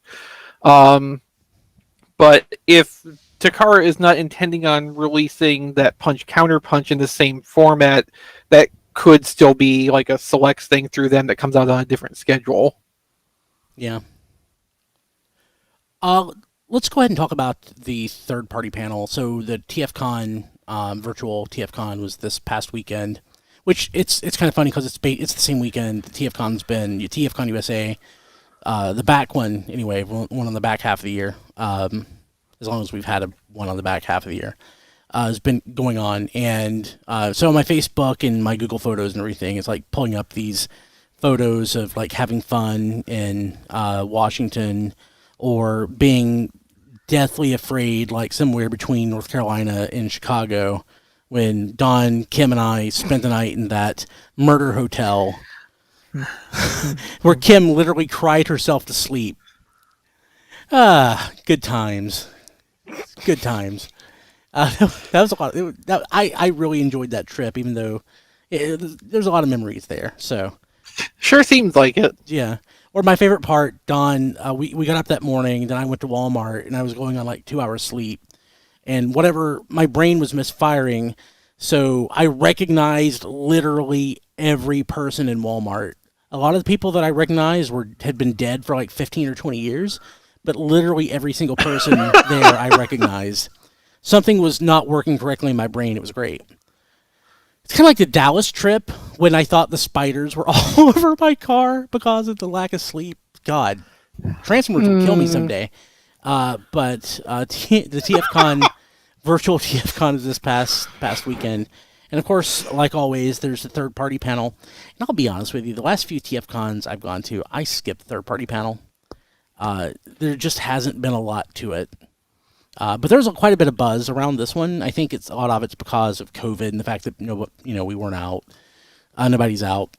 But there was some stuff that folks were interested in. There's not a whole lot that excited me. I don't really do the third party stuff so much. But like instead of going through the 1,000 slides or whatever, or any slides, because actually we don't have any at our website because we didn't put it up. But tfradio.net. I know that the guys had a couple things they wanted to talk about that excited them. Don, there's something that you were really excited about that you wanted to talk to us about. Yeah. The one thing, other than that Star Convoy that was shown off, because that Star Convoy looks great. I mean, nothing against the Selects version, but this new one does look like it's almost going to eat its lunch in some cases. But no, the thing that I am most excited about out of everything that we saw was that World War II battleship Jetfire. That is absolutely phenomenal. I would have not expected that. and being the naval buff that I am, getting anything naval themed as a Transformer is rare. I mean, of course, you got your sea sprays and you got your cliff jumpers with your skis, which doesn't count. You got your sonar from the movie line, but to get an actual battleship Jetfire, even if I'm not crazy about Jetfire overall, seeing that battleship figure really excited What's me. the origin? And, what's the hook with Jetfire and a battleship? Is that from like a? the world when you remember I remember when in last night when they showed off those Transformers that had World War One or World War Two alt modes, like that World War One tank. Bumblebee was shown in a World War Two flashback. Yeah, Jetfire wasn't there. Yeah, he wasn't there, but it's in that same theme. Why is it Jetfire then? Yeah, what does Jetfire need with a battleship? Yeah. Well, he needs to think. He needs to think things. But no, it's just the fact that it's sort of like Lemon Tree's Shockwave / the ship Galvatron used. It doesn't also shouldn't be a Shockwave. It doesn't make any sense. Yeah, exactly. But I'm just saying it's in that same vein of, they're expanding this snippet that we saw, and normally I could care less about this expanding this stuff. It's just being a battleship because, as much as I love GoBot's Man of War, he's the only battleship in pretty much ever done. So it's nice to get another naval vehicle in general. So that's what I'm really excited about, in addition to that Star Convoy. So why not like a Mirage or Broadside or something like that as the battleship? That makes way more sense to me. Well, I can understand from a theme standpoint, yeah. But again, they're looking at, well, if Bumblebee was a World War II Jeep and Barricade, they've done a Barricade in that similar thing. And they made the Bulldog, which was the World War I tank. So it's sort of like Hearts of Steel. They're sort of looking at this snippet of a alternate Transformers history, and they're just sort of expanding on it. Because the Hearts of Steel line was a really phenomenal looking line. It once you got past, if the aesthetic was something that you liked, this is more like it's not because it's Jetfire, it's because of what he turns into, and that's a very ambitious looking figure that I'm looking forward to. Okay, cool. Oh yeah, Manny Kara in the chat is pointing out for you, Don, that 6-shot also counts for your naval vehicles because he has a submarine mode. Yes. Good point. So there's let's see here. So Don mentioned the Star Convoy. It looks okay. For whatever reason, I really do like the Select Star Convoy, only because it was a new Star Convoy. In the fact that it's an official, like when something's a third party, I don't want to say it's diluted, but there's a million third parties out there. I think at one point we did the math. We counted. There's we counted like over 150 different companies or names that third parties have operated under. So when you get something like that, it's less special because there's no scarcity to it. But so the fact that there's a Star Convoy doesn't necessarily excite me. If it was a really awesome looking Star Convoy, I guess, but it just, I don't know, it just didn't really click. But what bugs me about it though, it's based on the reissue or the Select Star Convoy with like the gold emblem chest that I'd completely forgotten about until Rob mentioned it a few weeks ago. Like, to get me excited, it's got to be just yellow and toyetic like the original toy. So I don't know. It's kind of a lame complaint, but the toy itself just doesn't really jump out at me. Was it Diecast or somebody shared with me the Deathosaurus toy that was... Who's making that? Who's doing... X-Transbots? Okay. So if it was like... X-Transbots, they're doing better stuff. Or if it was what... who's doing like... Who Master Builder? Is that who it is? There's like the double, not the Double Evil. Fans Hobby. Fans Hobby, yeah. They're doing they're great doing stuff. the rest of the Headmaster Juniors too. Yeah, now. They do really nice stuff. Really, really nice stuff. And I would be probably more excited if it was something, them doing it. But yeah, they are doing the Headmaster Juniors. They're doing that. But the Death Source looked nice, but I'm not going to get it. just it takes a lot for me to buy a third party toy at this point. What else? Diecast, what excited you? You're the third party maven. I didn't see that much, to be honest. I was excited to see that Make Toys is actually not dead. They have some jets up for pre-order. They're going to reissue their Starscream. They have a Acid Storm that's going to come out. That's up for pre-order at TF Source. I don't know if that's TF Source exclusive. That's the only place it's gone up at. They're going to finish their cone heads, which is great for someone like me who is already all in on that. You know, like I'm only missing 2. So thank you, Make Toys, for coming back. And what else was there? I'll talk about the Fans Toys slides real quick. Hey, all right, so, I'm done. Of course you will. So I joined this conversation a little bit late. Diecast, what did you think about all the Fans Toys reveals? Yeah, I'm done. That's all we have to talk about. Hey, real quick, I need to give Rodimus Supreme grief. Oh, good. 14-year-old I Rodimus support Supreme. this. 14-year-old Rodimus Supreme. It's Deathosaurus. Maybe he said I said Deathsaurus. It's Deathosaurus. Deathosaurus. Or you can say Desaurus, but that's horrible. It's Deathosaurus. So if I said Deathsaurus, I apologize. Like I told him in the chat, I've been saying the name longer than he's been alive. He said 26. When you're 40, you've still been saying that name longer than he's been alive. Yeah. Like when you're 41, a 26-year-old might as well be a 12-year-old. Honestly. So, okay. There you go. I just had to give Rodimus Supreme grief. Go ahead. The one thing TF Radio.net / Discord for audience interaction experiences just like this one. Yes. The one thing that a lot of people seem to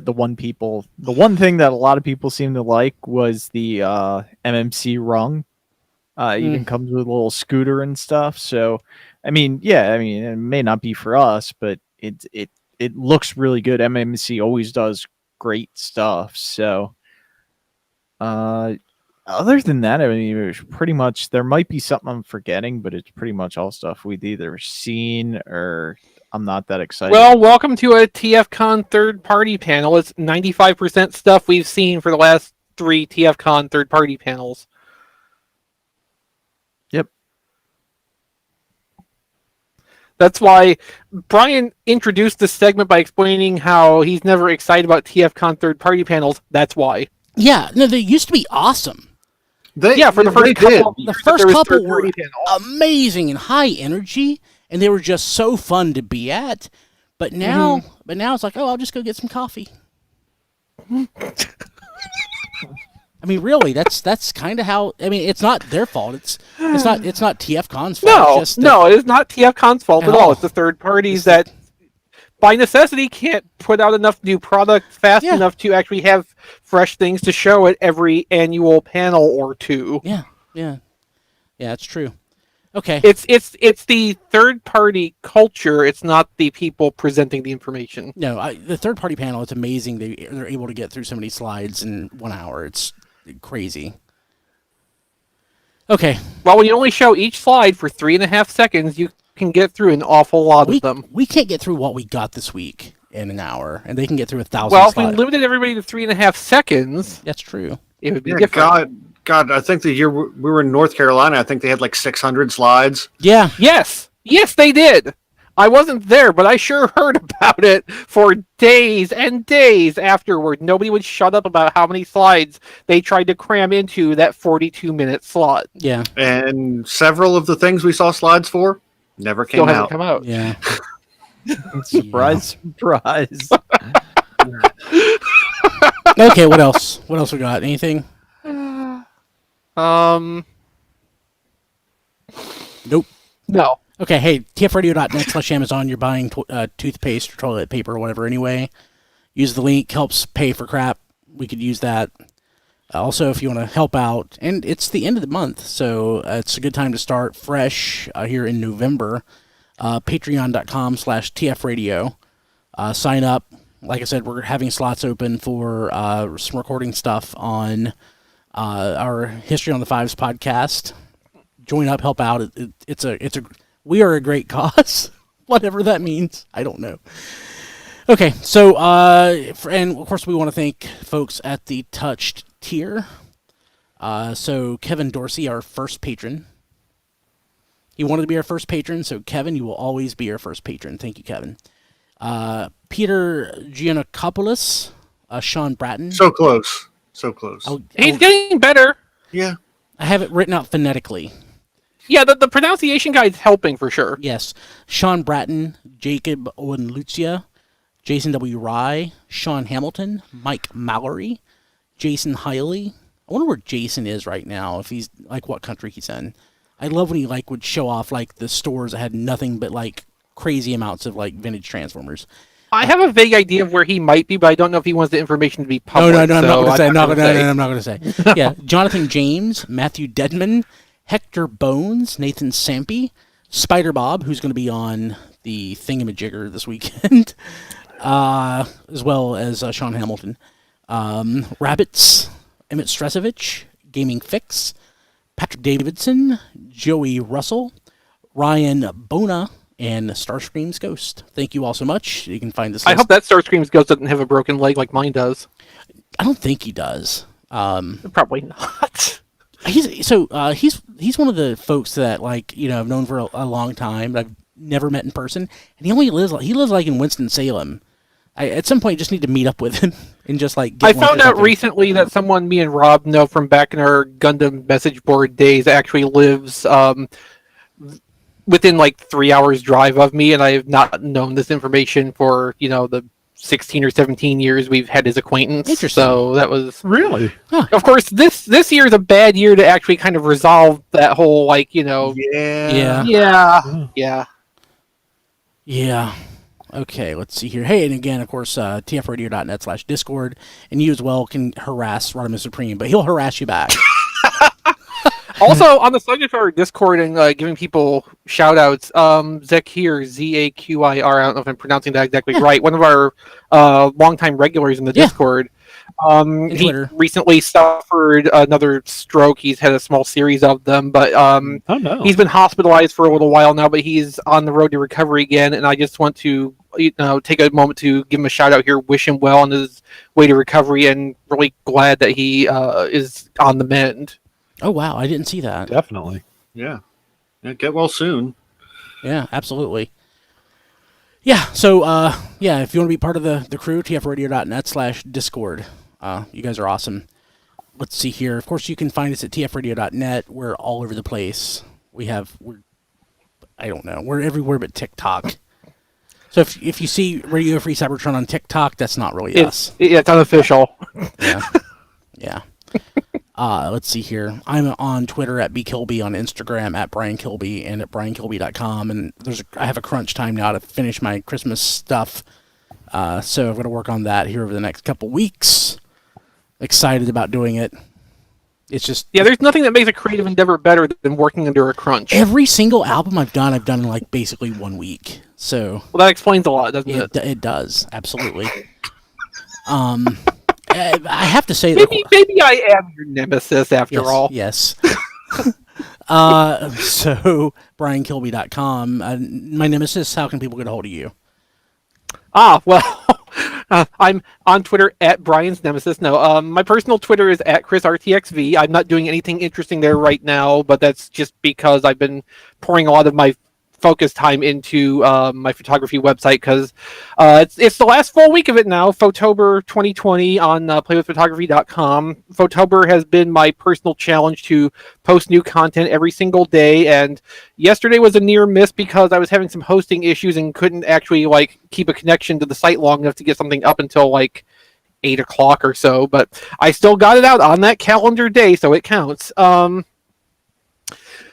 So I just posted day 28 today, which was a look back at one of the figures me and Rob basically considered to be among the best of the old Gundam action figure line that we collected. The extended MSIA Hyakushiki, which came out in 2005 5 or so. So that's a 15-year-old figure, which still bests a lot of brand new stuff that comes out now. Mine's old and not in the best of shape anymore from age, apparently, which was disappointing to find. But what are you going to do? Tomorrow through Saturday is going to be the last days of Photober, and I'm not going to say what it's going to end on, but I will give a hint. It's going to be one of my very favorite Transformers molds ever, so look forward to that on Saturday. I bet I know what it is. I'm not going to say. Well, yeah, we can. you can present your guess, and I won't confirm or deny. I'll say Reveal the shield, Jazz. Well, I already did GDO Wheelie, so technically that mold's already been covered. I was gonna say it's a little friend named Shockwave.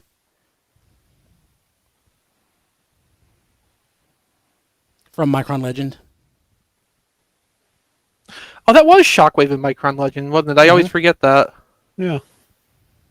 Huh. So if you want to keep up with any of the rest of the Photober postings, there's a whole page that's like just an ongoing updated calendar for that at playwithphotography.com/Photober, PHOTOBER. Of course, all of my regular gallery work, which will resume, its normal pace sometime after this month ends, and I have a week or two to rest, is just at playwithphotography.com. You can also find photos I post to social media on Twitter at playwithphotos or Instagram.com/playwithphotography. I mentioned it earlier in the show. I have a couple of test photos up of Sunstreaker on the Twitter account to try to represent more accurately what the difference between the plastic and paint colors is in reality, because there's very, very few photos I've seen of that toy so far that actually show what it really looks like in hand. So I tried my best to duplicate that result in the photos. So when I do get to producing a gallery of that, you can look forward to results similar to what I've got on the Twitter account right now. If you want to show some support for what I'm doing, help me do more of this kind of work, I have a Patreon at patreon.com/playwithphotos. For as little as $2 per month, you can get early access to new galleries that go up. For $5 and up, you get credit in varying forms on every new gallery that posts. So there's rewards at various tiers, and every little bit helps. Like if all you can do is pledge the $2 goes a long way if a bunch of people do it. It all adds up in the end, and even $1. I mean, $1 Patreon takes almost half of it for their processing fees and stuff, but it still adds up. So don't ever think any amount is too small to throw at a Patreon. No job is too big. No fee is too big. Never mind. Great. Anyway, I got it, Brian. Thank you. No case too big, no case too small. If you want to just do a random act of kindness at me, I have an Amazon wish list at tfradio.net/ChrisList. Sweet, Rob. Okay, I'm on Twitter at Figure Reviewers and at Rob Flails. That's the official Twitter account for Flail Throughs, my YouTube channel. And I'm still covering Gundam Battle Operation 2, free-to-play Gundam game. I got the Halloween special mobile suit. It's a lot of fun to use. Got a roundup for that on Monday. I got this week's mobile suit, which was the Cubile Mark II. Got a roundup for that as well. So pretty much everything that got added to the game this week you can see on my channel over at youtube.com/flailthroughs. If you like what I'm doing there, patreon.com/flailthroughs will allow you to throw money at me. In return, you can request specific mobile suits, color combinations, weapons, whatever. And if you'd rather just, throw physical objects at me, there's tfradio.net/playlist. Sweet. Diecast. I got to take myself off mute. It helps, yeah. Yeah. Yeah. I do have a wish list too at tfradio.net/diecast list. You can follow me on Twitter at diecast2. We should change it to D-list. The D list. I like D-list better. Maybe we'll keep it Diecast Life on the D list. Yeah, that worked. That's not what I meant, but You can like from now on, Diecast is this podcast, Kathy Griffin. Go ahead, Diecast. Sorry. You can like my page on Facebook at Reviews by Diecast, and see all my reviews at tfradio.net/reviews. Sweet. Don. I can be reached on Twitter at HMRC4EVR. Excellent. John.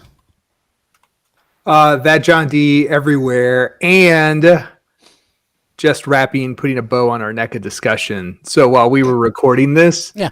the latest release, which is the Triceratops 3-pack that Brian has. Yeah. After about 3 weeks of Twitter raging at NECA to let them know when the pre-order would go up on Target.com, because they kept teasing it like today might be the day. After like 3 solid weeks of assaulting NECA on Twitter, it went live while we were doing our show, and it sold out in less than 5 minutes. Really? The thing I already have? love being a collector in 2020. That sucks. Sorry. That's right. Oh, no. I've got 2. I mean, I found my 2 at Target. So I Yeah, won you the talked about them lottery. last week.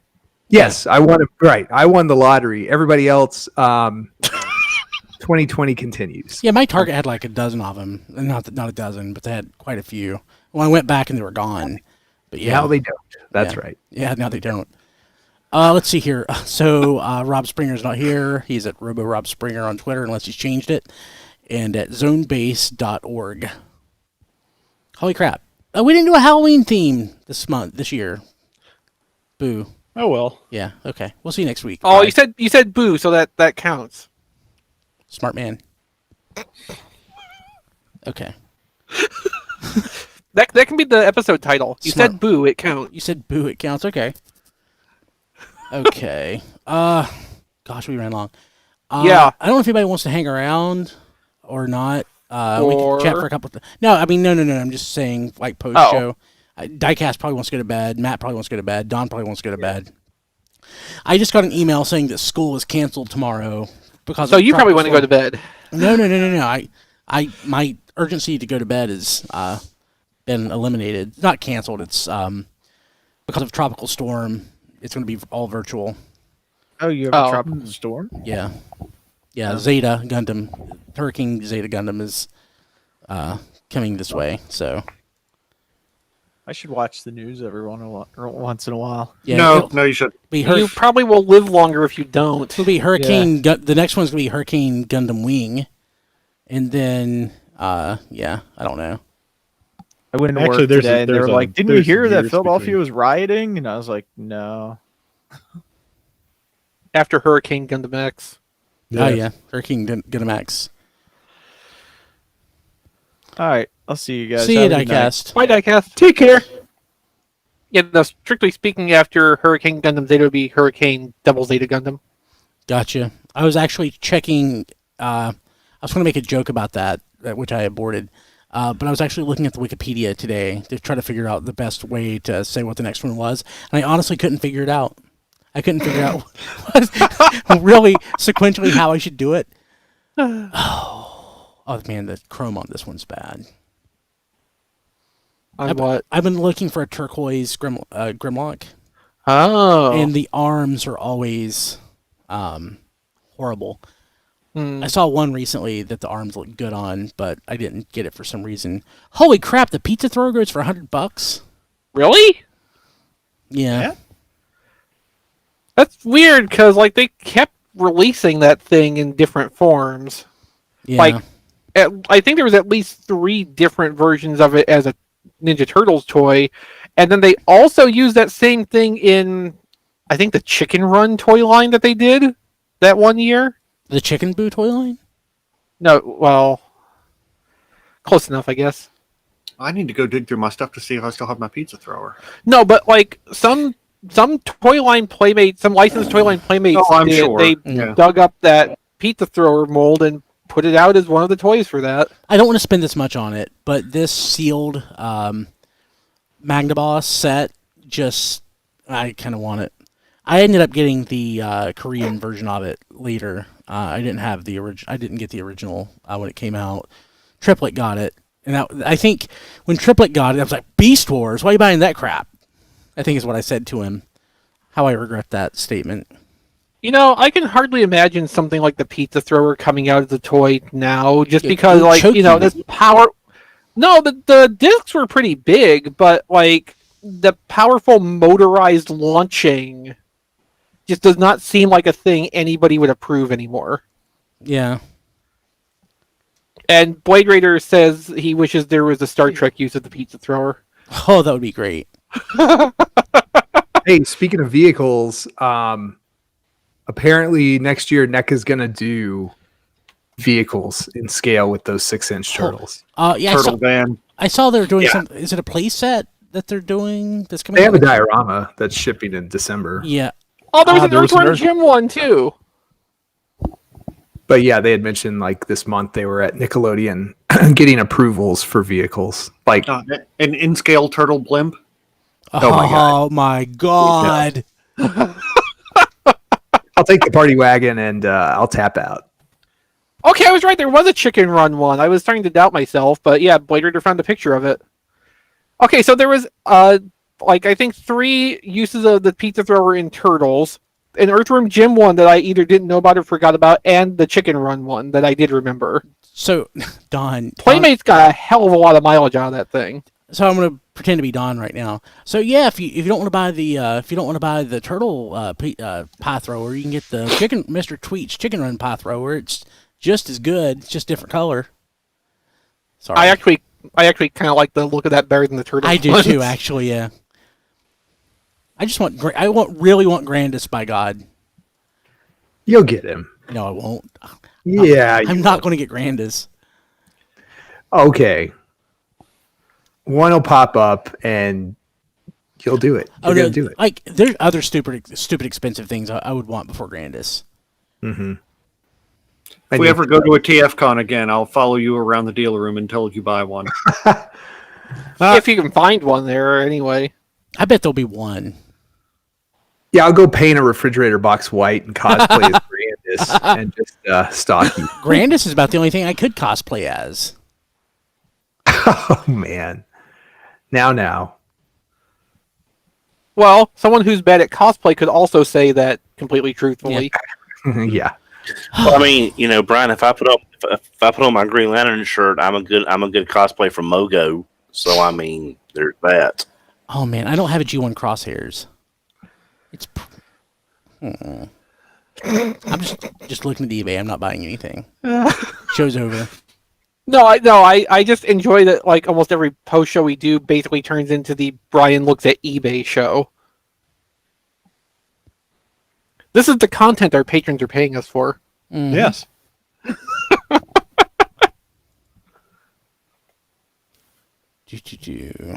And they don't have to worry because what they contribute to the show in no way matches how much is going out of Brian's wallet. That's true. That's very true. You are not funding this in any form. No, Don't no. worry. You know, so there's a podcast I really like that I listen to. I'm not going to name names, and I don't begrudge him at all. But so he doesn't do Patreon. He does everything through PayPal, and he straight up says the stuff that he buys and talks about on the show, he uses the donations for. Mm-hmm. And like financially, nobody's ever going to donate enough stuff to buy Transformers. Buying a pack of baseball cards is one thing. Buying a Grandis, is totally different. But there's just, our podcast costs a little bit more to run than his does because, of all the video services and stuff that we do. But yeah, no, I just wouldn't feel comfortable doing that. Yeah, no, I spend way more on toys than I should. All the money that comes into my Patreon, which, again, for everyone still watching at this point, I'm super, super grateful for the patrons I have and what they contribute every month. It's amazing to me I have what I have. All of that I do funnel back into hardware or equipment or maintenance costs and otherwise stuff to put on the website. Yeah, it all goes sense. It would make sense for you to to buy toys and stuff to take photographs with. Yeah, with yours, it wouldn't make sense for me. Not so much, no.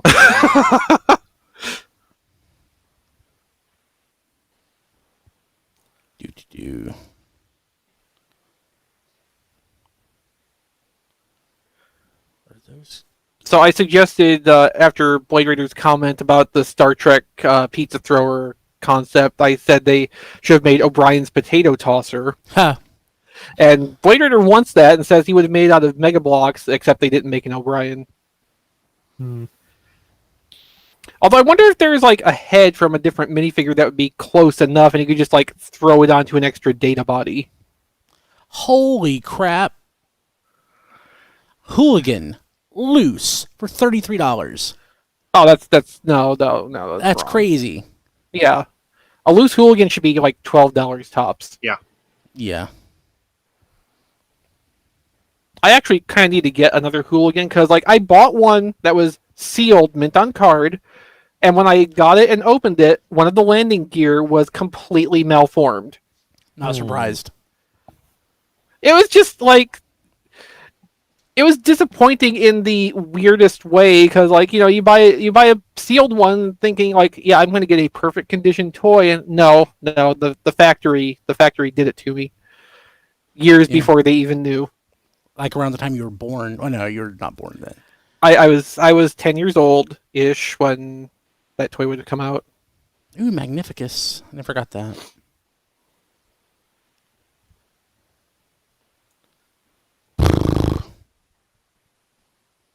Yeah, there's sealed hooligans up here for about what that loose one was. Yeah. You know, the world's worst job has to be whoever is responsible for watching the Twitter accounts of a toy company and responding to tweets. Okay, so I don't think this is this is my former company, 11th largest retailer in the world or America, like the 40th largest company in the U.S. And this was a horrible waste of money, and it got shut down. But they took like three meeting rooms in like the center of the building and gutted them and made them into one big social media war room. They had a 12 or 14 foot plasma screen with like all the social media interactions. And I mean, this is probably no surprise, but like they're color coded. Or a heat map.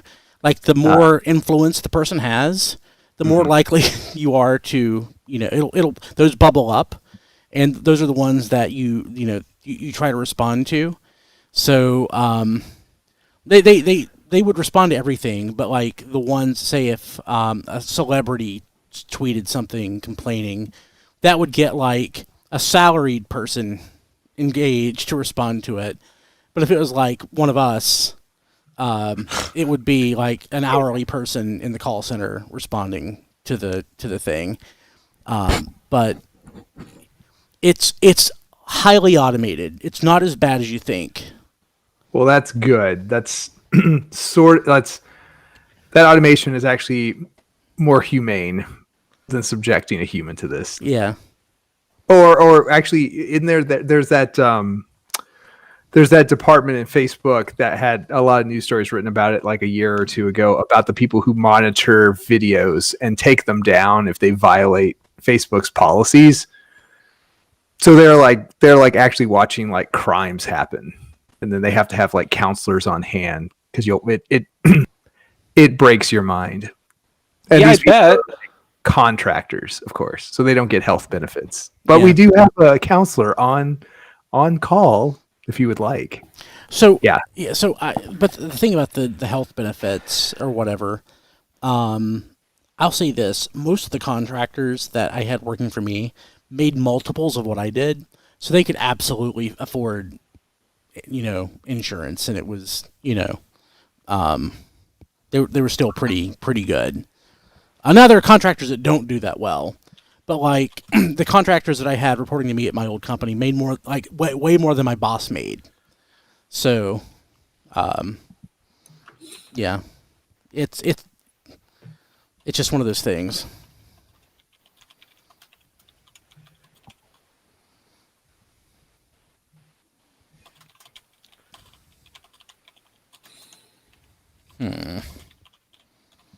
What else do they have up here?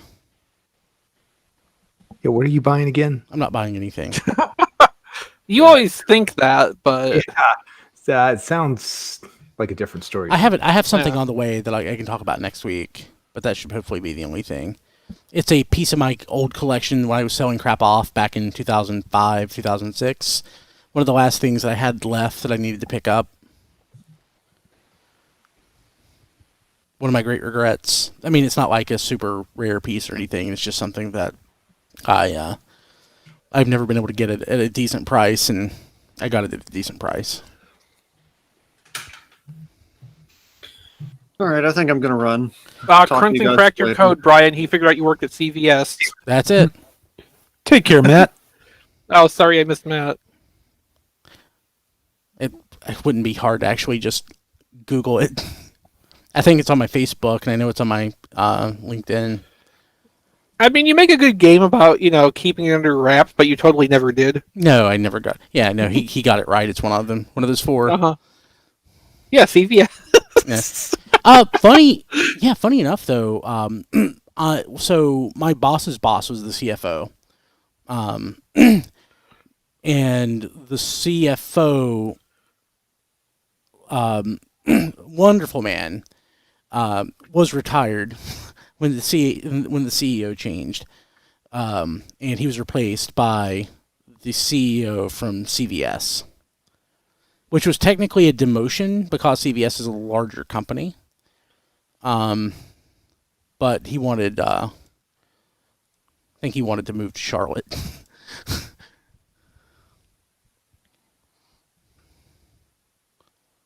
Yeah. Yeah, so there's a period in time, in corporate speak, a lot of times you talk about like your L level. So you'll have like an L2 or L3, like an L1 is the CEO, L2 is like a chief officer. There was a period in time where I was an L3. I was 2 steps away from the CEO, only because people had been let go and stuff. I was probably the only manager who was an L3. I remember being in the in the elevator with their chief marketing officer, who was an L3. I was thinking, we are peers. No, we are not. No, we are not. So, but technically, if you just count who reports to who, same level. Oh yeah, I almost ran an entire corporation. There were only 300 people. Probably about 300. Only 300 people had to die before you took power? Yeah, it would have been about 300 people. Of course, the board would, hired 300 other people. Yeah, wow. I mean, well, it depends. Like, if you wiped out those 300 people really in quick succession, they might not have had time to do that. And That's they would true. have just filled the vacuum from within. That's true. That's why you gotta, strategize these things before you get started. Bye, Don. Good night, Don. Take care. All right, y'all guys have a good night. Take care, y'all. To think Brian was almost in charge of CVS. That'd be some food for thought. Yeah. I was alluding to the social media, obviously, because if you want to make some popcorn and have entertainment, just follow the NECA feed right now. Oh. Path. And somebody like NECA, they're probably they probably have, they're a smaller company. They're probably more hands-on. Whatever happened to Cobra Island? So have they said anything about is anybody going to be able to buy Cobra Island again in the future? I doubt it. My suspicion for this would be that Hasbro and or Target, looked at what G.I. Joe was and has been for the last 8 to 10 years, which is to say nothing, and ordered a very small quantity of those toys as exclusives, and the whole supply has been gone through already, and that's it. Yeah, so what I expect to happen is these toys will probably make it into another wave with different accessories, so that it's no longer an exclusive. It's not the same exclusive. It's different packaging, maybe too. Yeah. So the Target toys maintain exclusivity, but you can still get a Cobra Trooper.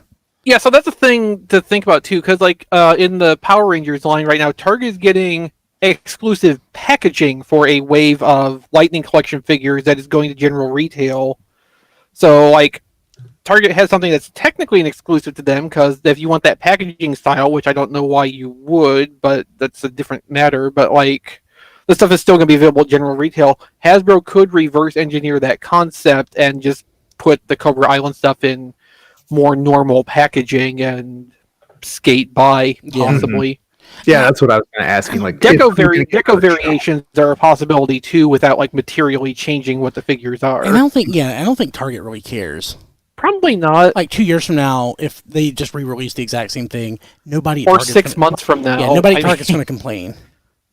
I feel like at some point, nobody. No, how to put it this way, they have gotten bludgeoned from like multiple collector fan bases like the whole summer. I feel it's post show, so I can say this: they shit the bed. Yeah, something's gonna. Yeah. I feel like somebody got an angry email, or got an email maybe from somebody higher than they would like, just kind of saying like, I'm hearing things, validate this, like what's going on, that kind of thing. And somebody had a couple of nights where they didn't sleep so well. Now, I don't know if that's going to translate to like an actual change in anything, but I feel like, the one thing they don't want is like people just like, shitting on them on Twitter and Instagram constantly, or like, they post something about some like they have some like fluffy post about holiday bed sheets are in stock, and then hey, all the replies are about Ninja Turtles. Like what the heck? like the betting buyer is like, what is this? And so like that's when it gets like, this is just annoying. Like somebody fix this, or somebody do something about this. I'm gonna open my Shredder Leo set. I haven't opened any of these yet. So anyway, yeah. So I was just curious about because Cobra Island, because have they commented on that? Have they said anything about like what happened, or like it's just like not that I'm aware of, but I'm not like super into that area. So I don't. Yeah. I think the toys are limited, like probably more so than the general release. And the fact that it's frickin' troop builders is like a part of the wave. I mean, that if you look on eBay, the most expensive one is the Cobra Trooper. He's like $100. He's over $100, isn't he? that's So a $20 toy. Yeah, because people want God help us when the Battle Android Troopers come out. You will not be able to buy those. Yeah. I mean, like bats now. Real American Hero bats go for like $70. 25th bats go for way too much. I mean, I remember being happy a couple years ago when I found one still sealed on card for $12. Mm-hmm. And folks were like, "Man, that's way too much for a 3 3/4 inch figure." And I'm like, "Hell, it is." These cost like $25. I'm just glad I don't actually care about collecting G.I. Joe. Yeah, I'm glad I didn't go down the rabbit hole of classified, because that's rough. That is rough. And like I always address it as like, I'm not a fan of G.I. Joe, so I don't have as strong feelings about a lot of the stuff I see, like even you guys talking about with some of these decisions. But like I look at those figures and like they are so bland and personalityless because they aren't anything. Like even I'm affected by that. Mm-hmm. Yeah, more power to you though, Brian. I mean, good luck for sure. But the classified stuff is definitely the hate buying. Yeah. Yeah, because I hate that scale for G.I. Joe, but damn it, I want to buy them. There's not that many of them. Eventually, I may grow to love them. I don't know. Okay. Oh, here comes Shredder. Oh, there's little silica gel packets in this. Really? Yeah. I never actually opened my Shredder and Krang set, so I didn't know. I don't know why there are silica. He's got the little cape. That's probably why. Okay. Well, okay, actually, yeah. So I did buy the one modern GI Joe thing, but this one actually has character. The Pimp Daddy Destro. I need to ship my. I need to ship my loot so I can get the club figure that I have in my Big Bad Toy Store loot. I even actually thought about getting the gold trim Cobra Commander when that was available for pre-order, but like, Pimp Daddy Destro is one thing. I didn't think I cared enough to get the fancy Cobra Commander, even though I liked how gaudy it looked. And again, that's like John put. It's not a rabbit hole I need to go down. Yeah, no. I got enough of this crap going on, man. So, Leo's swords. They're not still Cartoon accurate. Is that cartoon? Okay. Because it's not quite a katana and it's not a scimitar. Right. Yeah, so. Yep. You always got to put it through the lens of the cartoon, like there. That's what this is. So the thing I really love about those Super 7 figures is the stuff on the sprues. I look at that and I'm like, oh. Well, I like that they do that for accuracy of the original toys, but they also give you duplicate painted ones that aren't on sprues, so you can have it both ways. Yes. No, that's what I was saying during the show. Like, those Super 7 things, if I was going to nostalgia buy a whole Ninja Turtle line, that would be it, because that is my childhood toy line. From 1989 through 1993, that was basically exclusively what I bought. And then, like, three things happened at once. There was the Playmates Star Trek line, so I transitioned from one Playmates line to another as my primary buying. Power Rangers came out, which was a much more minor thing, because in 1983 you just couldn't buy Power Rangers toys. Yeah. And then in 1994, Exo Squad started, and that was another Playmates toy line. So I guess, really, for most of my childhood, I was primarily a Playmates kid. And then there was random G2 Transformers interspersed in there from 93 onward, but that also was not like a major thing, because, like, honestly, for the kind of money I had, Transformers were kind of expensive for like the size and complexity they were. Oh yeah, you're such a child. In '94, I was a mature 15-year-old, and I was buying GI Joe, a Real American Hero. Mostly, I was trying to buy stuff at yard sales and on the radio. Okay, I just lost Shredder's thing. The timing tracks. Yeah. Gonna break his leg in 3, 2. Yeah, I was debating whether I should like even mention that the NECA toys, like, they're not McFarlane toys in terms of fragility, but they do have their moments. Yeah, you gotta really ease into working those joints. Yeah, paint lock is a thing. Yeah. So, having opened recently some Playmates Star Trek figures that have been sealed on card for literally 25 years, I found that, paint fusion is a thing on those too. But really? The plastics are good enough, though, that, like, it will respond to gentle working of the joint to free them up. I remember having trouble with some of those when I first got them, so I'm not too surprised. Entirely possible. I feel like the problem is probably exacerbated over, a couple decades of heating and cooling and... Yeah. And just material deterioration in the paint. I'm trying to work in a joke about how I'm sure the relic Scotty is in perfect condition since he's in the transporter buffer.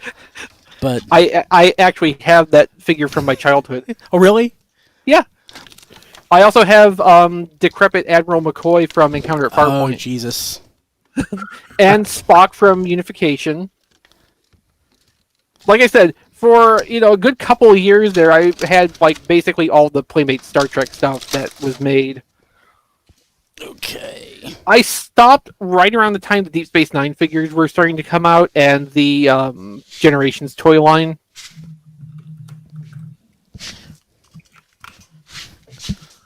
By that point, my dad was trying to like push me away from buying toys because he thought I shouldn't be doing that when I was 12 years old, and how that's backfired on him. I swear, like, at least a little bit of my like impulsive drive to just buy crap is still a response to him trying to stop me from buying crap. And, interest just continued shifting to where the Star Trek toys were not such a priority for me anymore. This is when I say reminiscent, I don't mean in the way it feels, but kind of in the way it looks. This is kind of reminiscent of the Figure Arts toy, just not as posable. I can kind of see where you're getting that. Yeah, like it's starting from the same idea with how it's sculpted. Yeah. I have no idea how his shoulder is articulated. If that's a ball joint, I'm afraid to. Good night, Rodimus Supreme. I'm afraid to move that any other way. Maybe I should just buy this Super 7 stuff instead. You gotta. Now is the time to stop. Yeah. Maybe this is a line that's not for you. Maybe this line is not for me. And maybe you'll probably still be, if you sit on these other two for a while, you'll sell them and make your money back. Yeah, give it a couple months. Yeah. Gosh, that sword is sharp. The point on it. That's actually partly why I still have not opened this months or a year after buying it off of Dawn. Because I don't want to have one of these break. They look too nice. I could totally open this and get the Krang out and probably be fine with the Bubble Walker and the little Scooty stool thing. Oh gosh, this bends that way too, but I am not going to do it. Oh dear God. You have to be patient. The joints do loosen up. I guess I could use a hairdryer or something. You can use a hairdryer to make it go faster, or even just being kind of out in the elements can help. Just letting it breathe. Okay. Maybe some, radon exposure.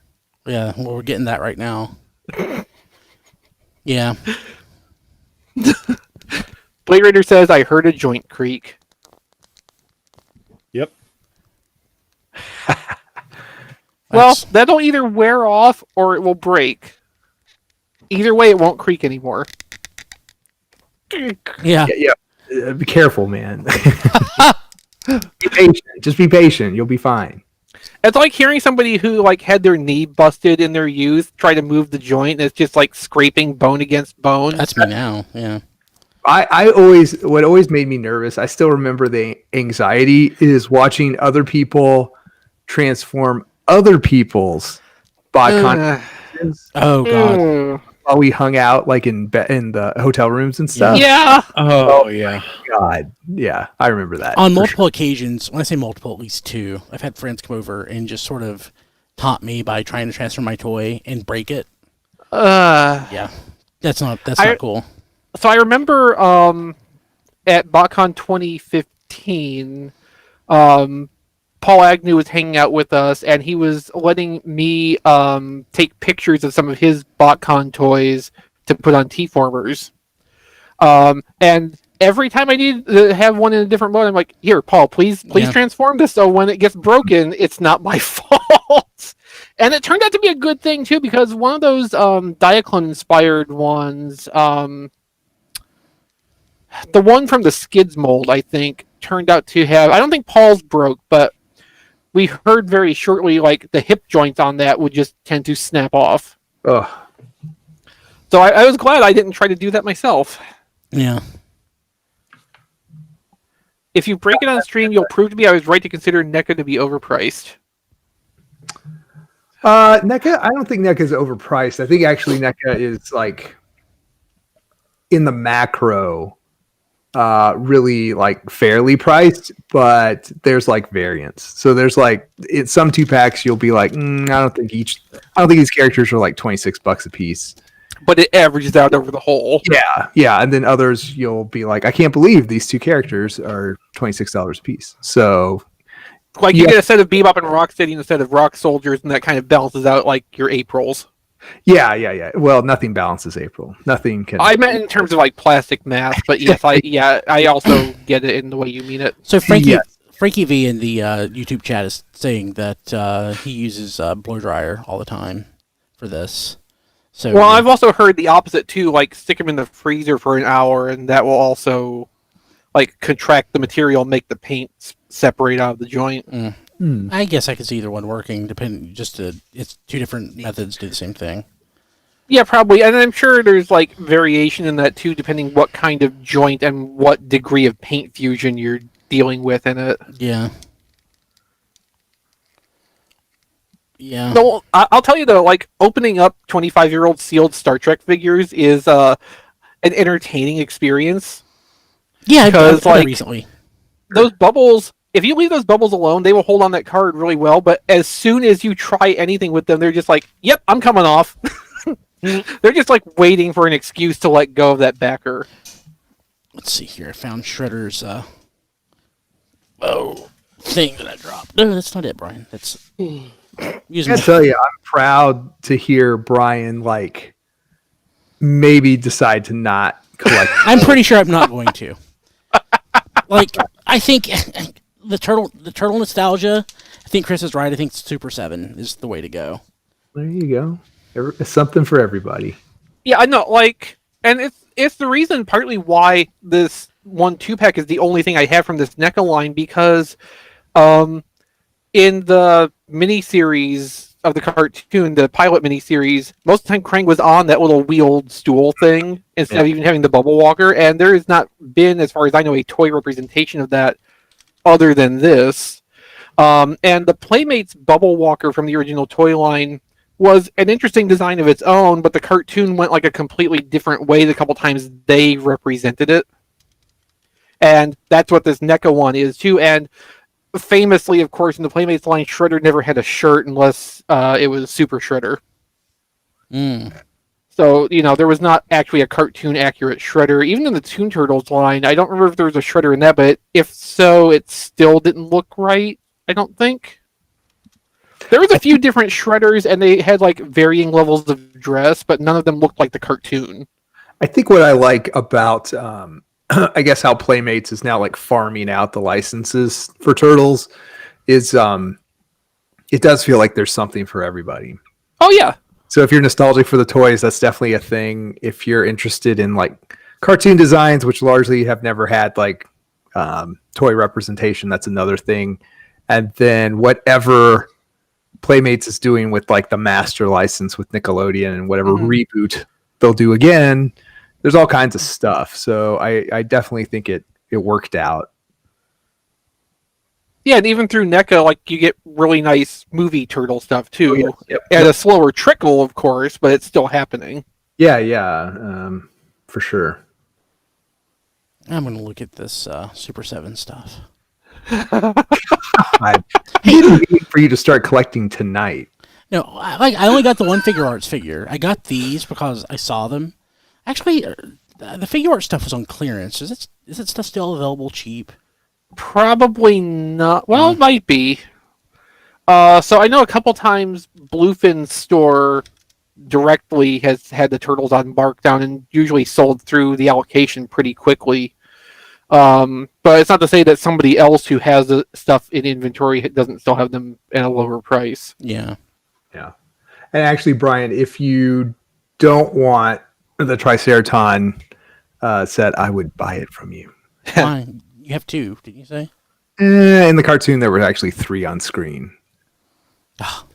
Yes, but there was only ever 2 Roadkill Rodneys on screen Well, at a time. we can close our eyes and pretend we're in the video game world for a minute. or Fair enough. I would do this, but you know what some people do is they'll buy a NECA 2-pack and then they'll sell half as 2 separate eBay auctions. Yeah, they'll. Let me decide if I want to keep them, and if so, whatever. But if not, I'll sell it at cost. All right, just hit me up whenever. I'm in no rush. Ultimate Shredder. He's ripped. Well, if it's based on the original Playmates toy, yes. Without the shirt. Yes, that figure had a very defined musculature. Mm-hmm. I also recall that figure was very, very hard to find in the original toy line in 1989. Oh, of course it was. Yeah. Like, no, I mean, way more so than any other of those toys.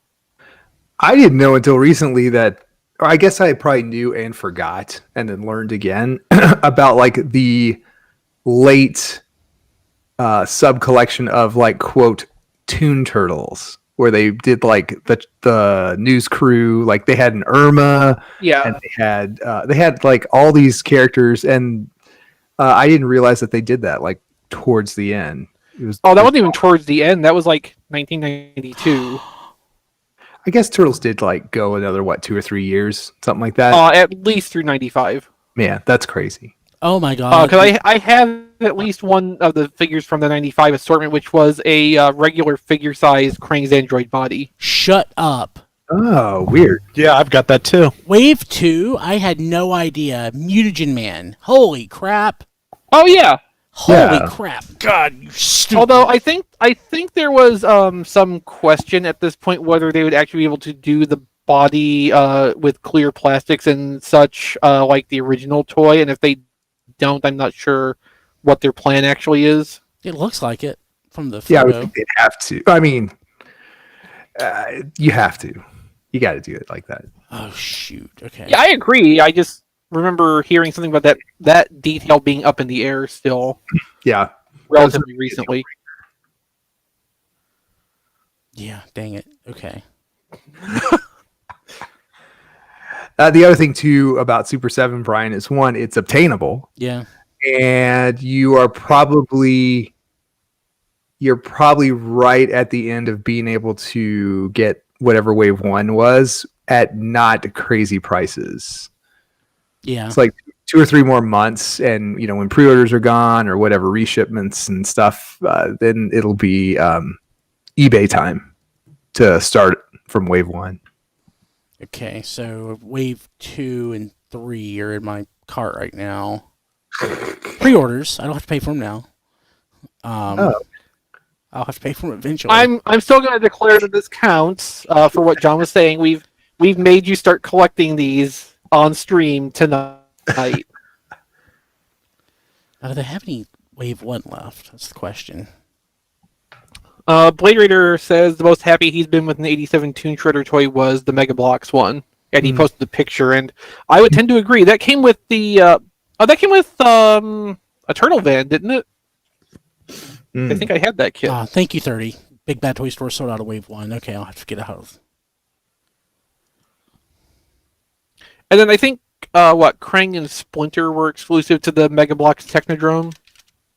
Oh, really? That's dirty. That A little bit, yeah. Cool. Yeah.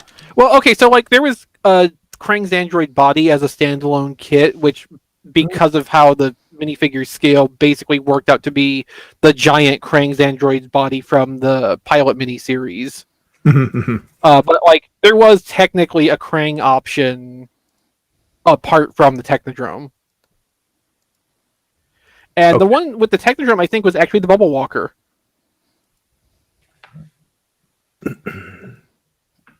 Okay, let's see here. I should have built that Mega Bloks Turtle Van and put that up in Photober at some point. Oh, yeah. I got as I was running a few other Mega Constructs things. I don't mind. I guess it's in my big bin of unassembled kits. But I think I got it for like $20, the party wagon. Oh, yeah, that was on Amazon for a while for... I remember seeing it at like 25. Yeah. Okay.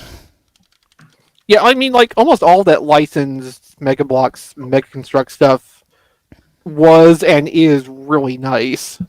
Oh, there's Wave 4 pre-orders for, at Super 7. Wait, is this time for Wave 4, next wave, blah, blah, blah, blah, blah. Muckman, Mondo Gecko. Pre-order. So they're available on their website for pre-order. Oh, Casey Jones. Oh yeah, I remember seeing like the test shot photos for that Casey Jones, and it looked really nice. Do I have to pay for this now? If I do it through Super 7? Because I don't want to. Yeah, Jared. I'm thinking we're probably gonna drop the stream in a few minutes here because it's almost 11 o'clock. Yeah. Okay. See you guys. Brian's just absorbed with buying things. I'm sorry. Bye, people. Good night, You're everybody. awesome. Goodbye. Take care, everybody. Twitch. See you, Twitch. See you, Facebook. See you, Periscope. And goodbye, YouTube.